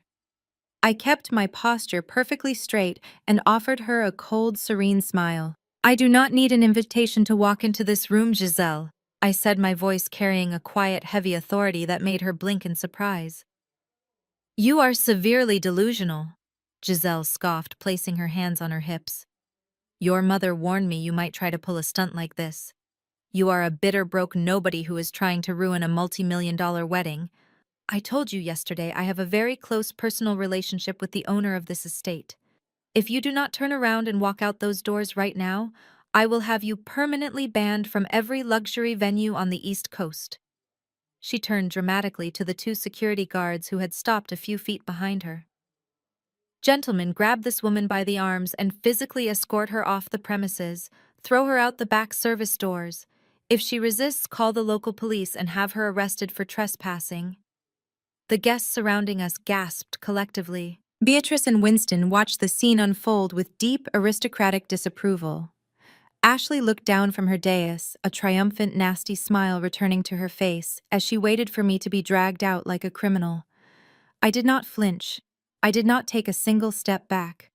I looked at the two security guards. They were heavily built men wearing the crisp black uniforms of my own private security firm. They looked at Giselle. Then they looked at me. They recognized me immediately.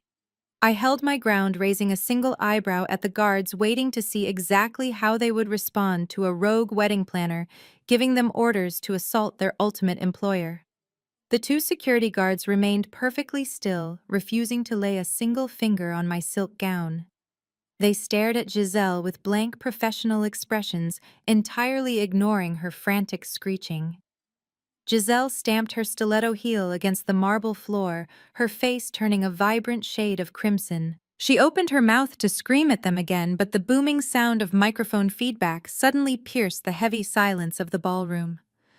Everyone turned their attention toward the elevated dais near the string quartet. Richard had abandoned his desperate networking with the Atlanta elite and marched directly onto the small stage. He snatched the microphone from its silver stand, his knuckles white with tension. He was sweating profusely, but he forced his features into a mask of profound, patriarchal sorrow. He knew he was losing control of the room, and he needed a spectacular performance to salvage his fraudulent $5 million investment pitch. "Ladies and gentlemen," Richard announced, his voice echoing through the massive speakers and bouncing off the crystal chandeliers. "I must deeply and profoundly apologize for this unfortunate interruption. We invited you all here tonight to celebrate the beautiful union of Ashley and Trey. We wanted this evening to be a flawless testament to love and high society. But sadly, every prominent family has a dark, heavy cross they are forced to bear." He paused dramatically, lowering his head and letting out a heavy, rehearsed sigh. Barbara stood near the front row of tables, clutching her emerald wrap and nodding with fake tears shimmering in her eyes. Winston and Beatrice watched my father with intense scrutiny, their champagne flutes suspended in mid-air. "The woman standing before you in the center of the ballroom is my eldest daughter, Gwen." Richard continued, pointing a condemning finger directly at me. "I have spent my entire life trying to provide her with the finest education and the greatest opportunities. But some people are simply born with a bitter, toxic soul. She dropped out of her studies, she rejected our guidance, and she chose to live a life of complete failure. Now she works as a low-level event planner, struggling to make ends meet in a tiny apartment." The whispers rippled through the sea of designer suits and expensive gowns. The elite guests from Atlanta murmured to one another, casting judgmental glances at my tailored midnight blue dress, clearly wondering how a failure could afford such breathtaking couture. But Richard was completely blind to the reality of my appearance. He was too consumed by his own desperate narrative. Instead of finding her own path, Gwen has allowed petty jealousy to completely rot her mind, Richard proclaimed, his voice rising in theatrical agony. She could not stand to see her younger sister marry into a family of such incredible prestige and wealth.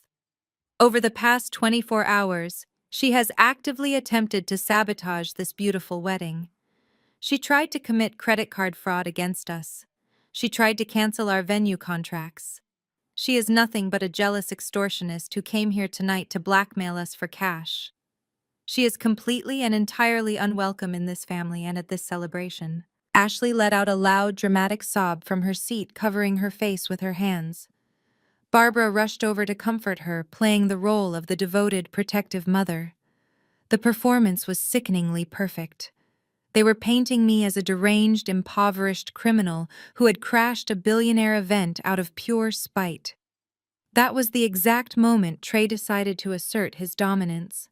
He handed his scotch glass to a passing waiter and walked down the steps of the dais with a slow, arrogant swagger.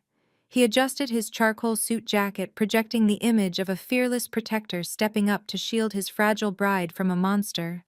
He walked straight toward me, his expensive leather shoes echoing sharply in the silent ballroom. The crowd parted for him, watching with bated breath as the powerful investment banker confronted the supposedly desperate extortionist. Trey stopped a mere 2 feet in front of me. He looked me up and down with absolute unfiltered disgust. He was radiating a toxic, victorious energy. He knew he had locked my decoy bank account yesterday. He truly believed I was standing before him completely bankrupt, stripped of every single dollar I owned, and desperate for a handout. "I warned you not to play games with us," Gwen Trey said, his voice loud enough for the front row of guests to hear every condescending syllable. "I told you that my family operates on a level of wealth and power that you could never possibly comprehend. You thought you could walk into a room full of actual titans and demand attention. You thought putting on a fake designer dress would somehow hide the fact that you are a miserable broke nobody."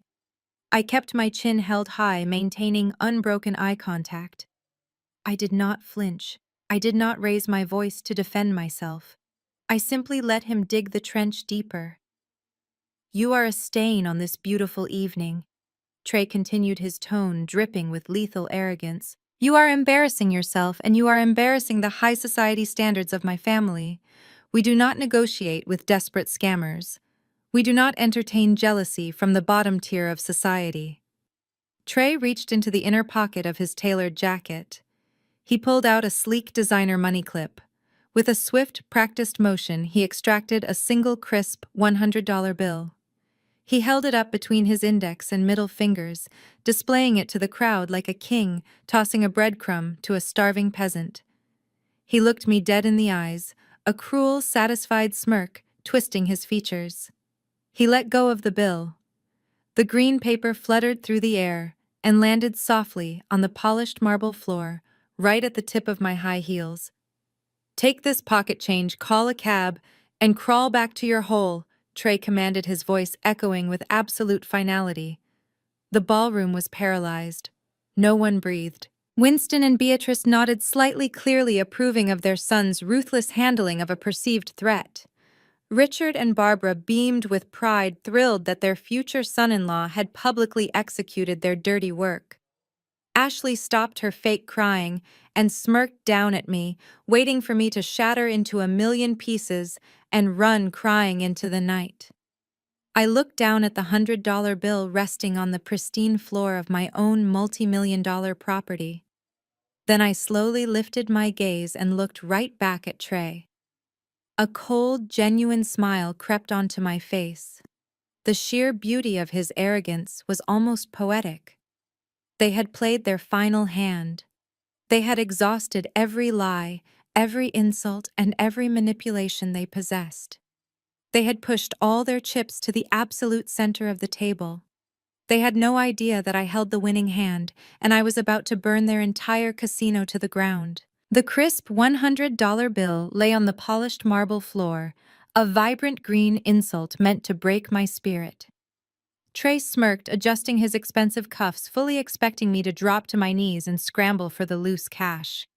Ashley stood on the dais, crossing her arms with a vicious look of triumph, while Richard and Barbara radiated smug satisfaction. Giselle, emboldened by the displays of elite cruelty, shrieked at the security guards who were still standing perfectly still near the terrace doors. "Grab her right now!"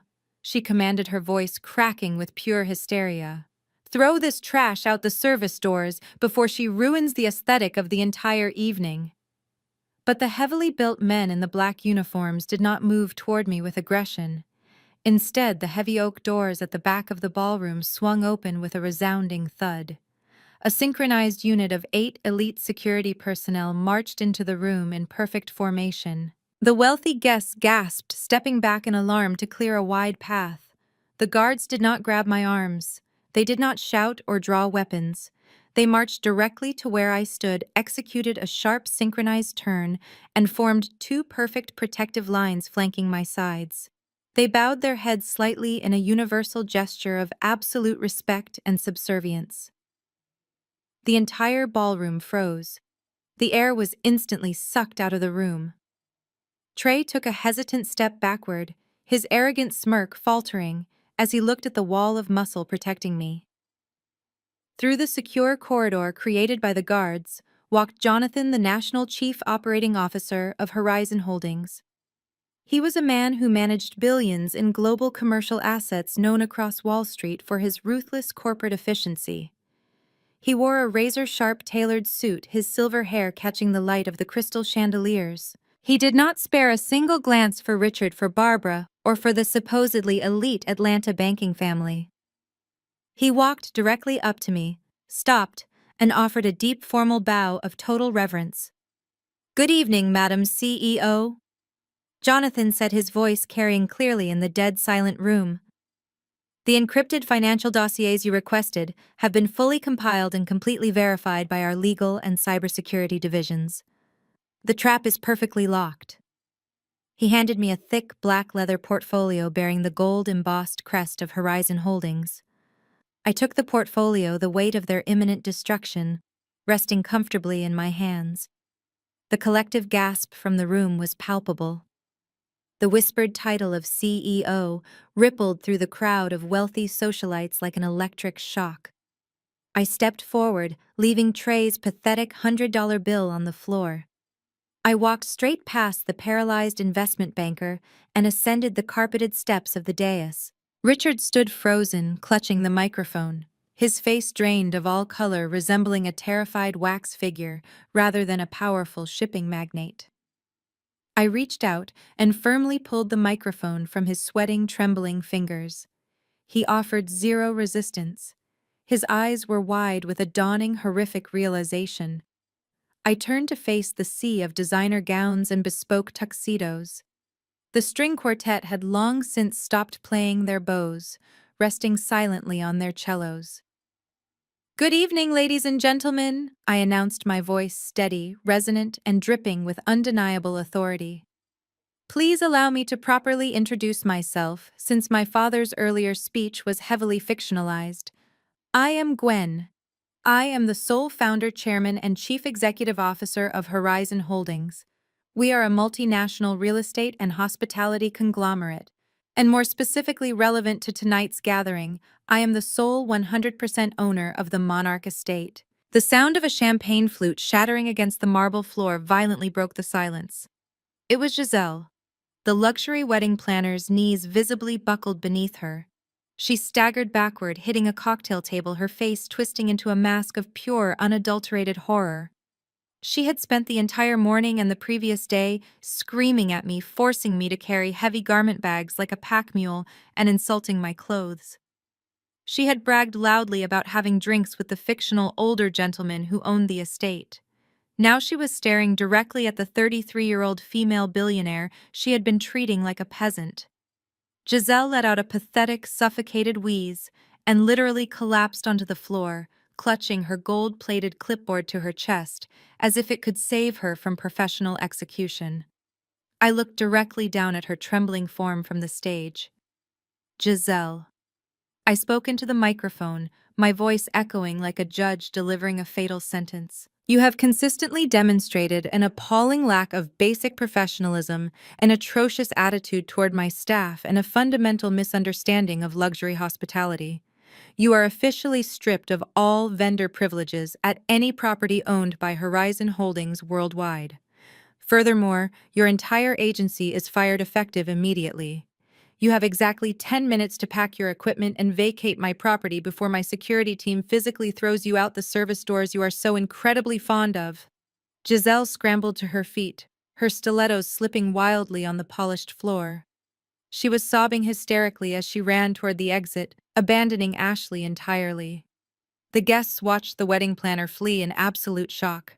I turned my gaze back to the crowd, settling my eyes on my parents and my sister.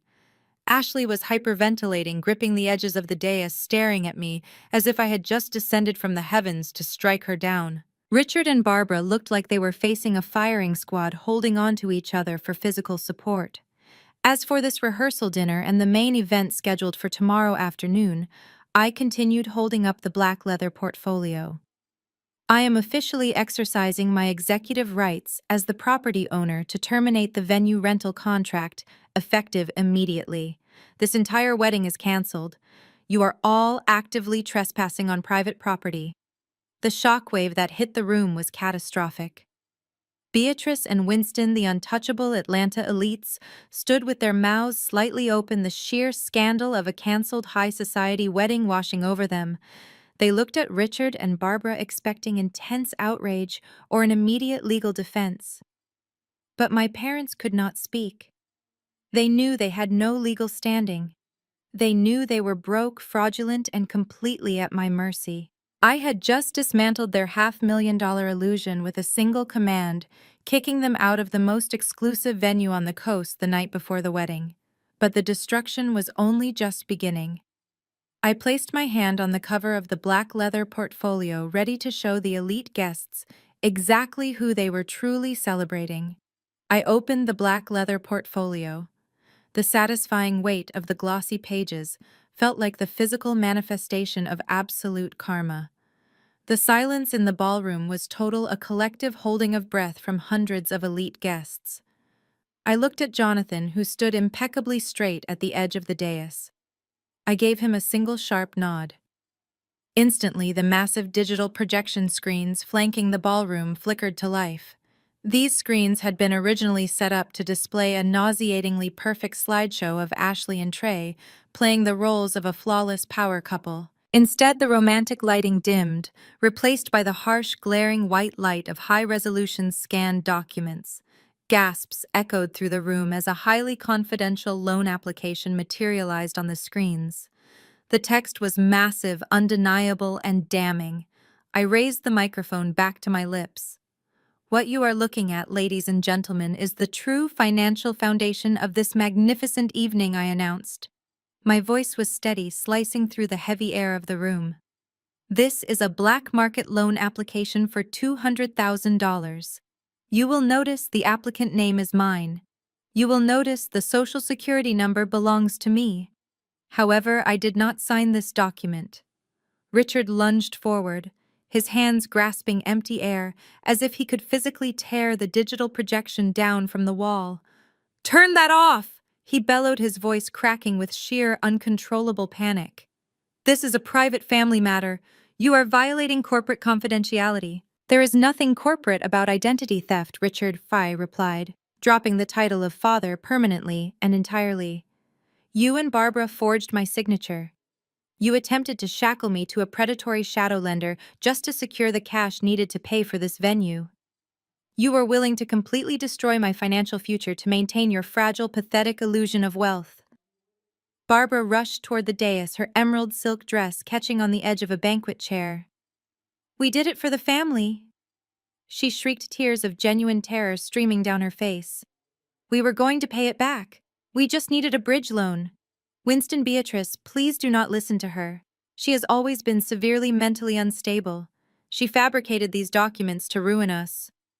I slowly turned my gaze away from my crumbling parents and locked eyes directly with Trey's parents. Winston stood rigid, his jaw set in stone. Beatrice looked as though she had just swallowed pure poison. Her posture remained perfectly straight, but her eyes burned with a terrifying, quiet fury. They were members of an elite society that valued transparency and honor above all else, and they were currently watching a public meltdown of epic proportions. Winston, Beatrice, Why spoke their names with measured respect, contrasting sharply with my mother's hysterical screeching. "You traveled all the way from Atlanta under the impression that you were merging your esteemed generational legacy with a powerful international shipping dynasty. You were promised a union of equals. You were promised a highly lucrative expansion project that required a $5 million investment from your venture capital firm." I raised my hand, and Jonathan pressed a button on his remote. The projection screens shifted instantly. A certified federal court filing appeared in bold red letters. "You think you are marrying into immense wealth," I challenged, pointing directly at the massive screen. "Take a very close look at that document. That is the official insolvency record for Richard's shipping empire. They do not have millions tied up in European logistics. Their company has been entirely bankrupt for 8 full months." The murmurs in the ballroom escalated into an immediate uproar. Wealthy socialites whispered frantically behind their hands, their eyes darting between the screen and my parents. The elite guests from Atlanta stared at Richard and Barbara as if they were covered in a contagious disease. "They are drowning in lawsuits from unpaid overseas suppliers," I declared, my voice commanding the chaotic room. "Their corporate accounts are completely drained, and their personal credit lines are maxed out to the absolute limit. They do not have the money to pay for the catering you are currently eating. They do not have the money to pay for the floral arrangements hanging above your heads. This entire wedding is nothing but a desperate, elaborate scam.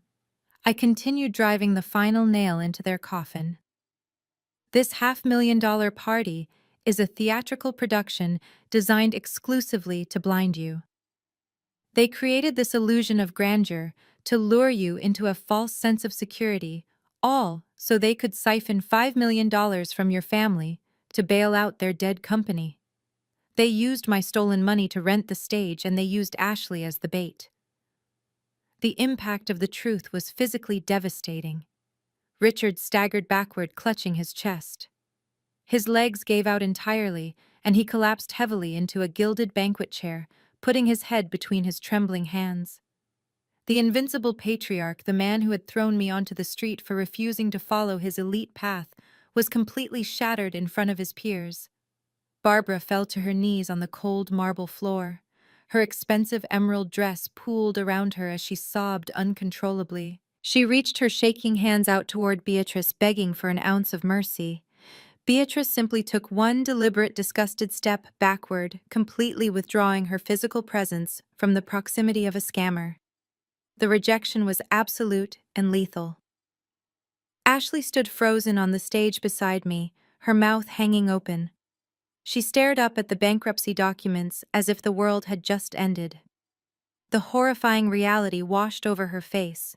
She had absolutely no idea. She genuinely believed she was a wealthy heiress.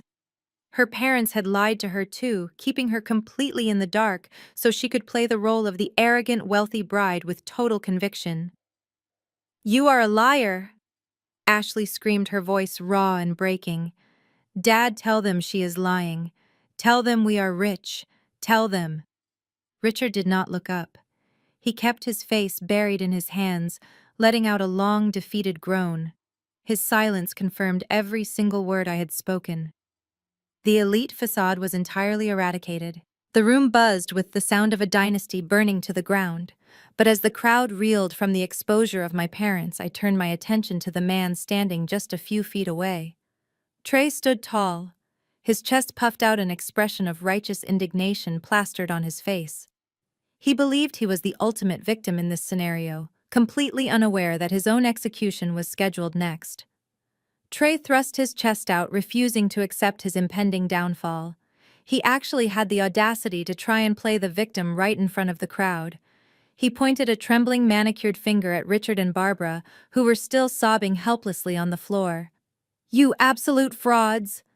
Trey shouted, his voice cracking with manufactured outrage. "You deliberately tried to con my family. You lied to us about your wealth. Gwen, you might own this building, but you are completely out of line disrupting my life like this. I demand you have your security escort these criminals off the property immediately. I will not have my pristine reputation associated with this garbage." I let out a sharp, genuinely amused laugh. "Your pristine reputation?" I repeated the words, echoing through the grand ballroom. I gripped the heavy black leather portfolio in my hands. Without another word, I threw the thick binder directly at his chest. It hit him with a solid, heavy thud, forcing him to stumble backward and drop his glass of scotch, which shattered violently across the marble. "Open it, Trey. Read your own death sentence." I signaled Jonathan. He pressed the remote and the massive digital screens flickered again. The bankruptcy documents vanished instantly, replaced by columns of highly classified banking ledgers. Brilliant red lines highlighted massive offshore wire transfers alongside confidential account names. "You made a fatal mistake yesterday afternoon, Trey," I announced, pacing slowly across the dais. "When you arrogantly used your corporate credentials to illegally freeze my personal checking account, you triggered a military-grade cybersecurity firewall. My security division executed a reverse trace straight into your active terminal. We watched you work. We downloaded everything." The crowd gasped in unison as the stolen numbers on the screens climbed into the tens of millions. "You are not a financial genius," I declared, my voice turning lethal. "You are an embezzler. You have been systematically bleeding your own elite clients dry. You siphoned their life savings and funneled the cash into offshore accounts in the Cayman Islands. But you needed a blind spot to wash the dirty money clean. You needed a desperate failing business to act as your personal laundry machine. I pointed directly at my weeping father. You found Richard. You two formed the perfect parasitic relationship. He needed your stolen cash to pretend he was still a billionaire, and you needed his dead shipping company to hide your federal crimes from the Securities and Exchange Commission. You were not marrying Ashley out of love or status. You were marrying into a desperate family so you could launder your money through their corporate accounts without alerting federal regulators. Trey went completely pale. The arrogant southern charm melted off his face, leaving behind a terrified, cornered animal. He opened his mouth to deny it, to scream that the documents were forged, but the evidence was absolutely irrefutable. His own corporate signature codes were stamped on every single illegal transaction displayed on the massive screens.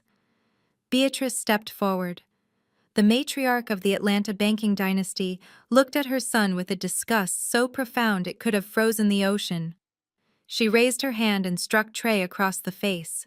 The slap echoed like a gunshot in the silent room.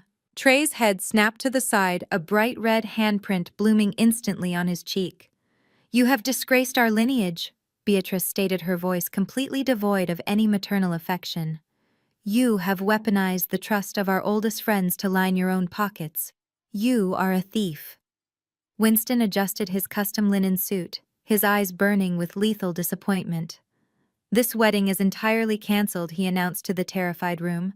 "My family will fully cooperate with all federal investigations. Trey, you are no longer a member of our firm and you are no longer my son." Right on cue, the heavy brass doors of the ballroom swung open. David walked in, flanked by 6 agents wearing tactical jackets bearing the bold letters of federal law enforcement. David had coordinated the entire raid, perfectly timing their arrival for maximum psychological impact. The lead agent stepped forward, flashing a gold shield. Richard Barbara and Trey, the agent, announced, his commanding voice cutting through the remaining whispers. "You are all under arrest for wire fraud, massive identity theft, and federal embezzlement." Handcuffs clicked sharply into place. The sound was melodic. My father offered zero resistance, his spirit completely broken. My mother wailed hysterically, dragging her knees across the marble floor as agents pulled her up by her arms. Trey stared blankly ahead, his entire elite existence reduced to a pair of cold steel cuffs around his wrists. They were marched out of the ballroom, humiliated and paraded in front of the very high society guests they had tried to impress. Ashley was left entirely alone. The golden child was standing in her tacky sequined gown, surrounded by the absolute ruins of her fake dynasty. She looked around the empty space where her wealthy groom and her arrogant parents had stood just moments ago. She dropped to her knees right at the edge of the dais. Real, genuine tears finally poured down her heavily contoured face. She crawled forward, grabbing the hem of my midnight blue silk gown. "Gwen, please," Ashley sobbed, her voice cracking with absolute terror. "They are taking my parents. I have no money. I have no home. The wedding vendors are going to sue me for millions. You have to save me. I am your sister. I will do anything you want. I will be your assistant. Please do not leave me here." I looked down at her tear-stained face. There was no pity left in my heart. They had burned that bridge to ash 15 years ago. I reached down and picked up the crisp $100 bill Trey had thrown at my feet just minutes prior. I folded it neatly and pressed it firmly into Ashley's trembling palm. I leaned down so only she could hear me. "Catch an Uber home," I said, echoing the exact cruel command Trey had used against me. "This place is not for scammers." I pulled my silk gown from her desperate grasp. I turned my back on her sobbing form and walked straight down the center aisle of the grand ballroom. The security guards parted, forming a pristine pathway to the exit. I stepped out of the heavy mahogany doors and into the cool evening air. My private chauffeur stood waiting by the open door of a gleaming armored ultra-luxury sedan. I stepped inside, letting the heavy door close with a solid, definitive thud. I poured myself a glass of vintage champagne as the car glided down the private driveway, severing my ties with their toxic existence forever. The greatest lesson we can take away from this story is that true power and authentic wealth can never be faked or stolen. So many people spend their entire lives chasing the illusion of status. They wear designer clothes they cannot afford and build fragile empires on top of lies simply to impress people who do not genuinely care about them. When you build your life on deception and ego, your foundation is bound to crumble. We saw how a family prioritized a fake image over their own flesh and blood, willing to commit unforgivable betrayals just to maintain a facade. They confused cruelty with strength and arrogance with power. But real success operates in silence. It does not need to scream for attention or tear others down to elevate itself. Another profound takeaway is the absolute necessity of recognizing your own worth and setting unbreakable boundaries. Blood relations do not automatically entitle anyone to a place in your life, especially if they only bring toxicity and abuse. Walking away from the people who constantly belittle you is not an act of cruelty, it is the ultimate act of self-preservation. You have to be willing to protect your peace and the empire you build, whether that is a business, a career, or simply your own mental health. When you stop seeking validation from those who are determined to misunderstand you, you free yourself to reach heights they could never even imagine. Justice often comes naturally when you simply step back and let toxic people destroy themselves with their own choices. If you have ever had to cut ties with toxic people to protect your own peace, let me know your story in the comments below, and do not forget to hit the like button and subscribe for more empowering stories of resilience and karma.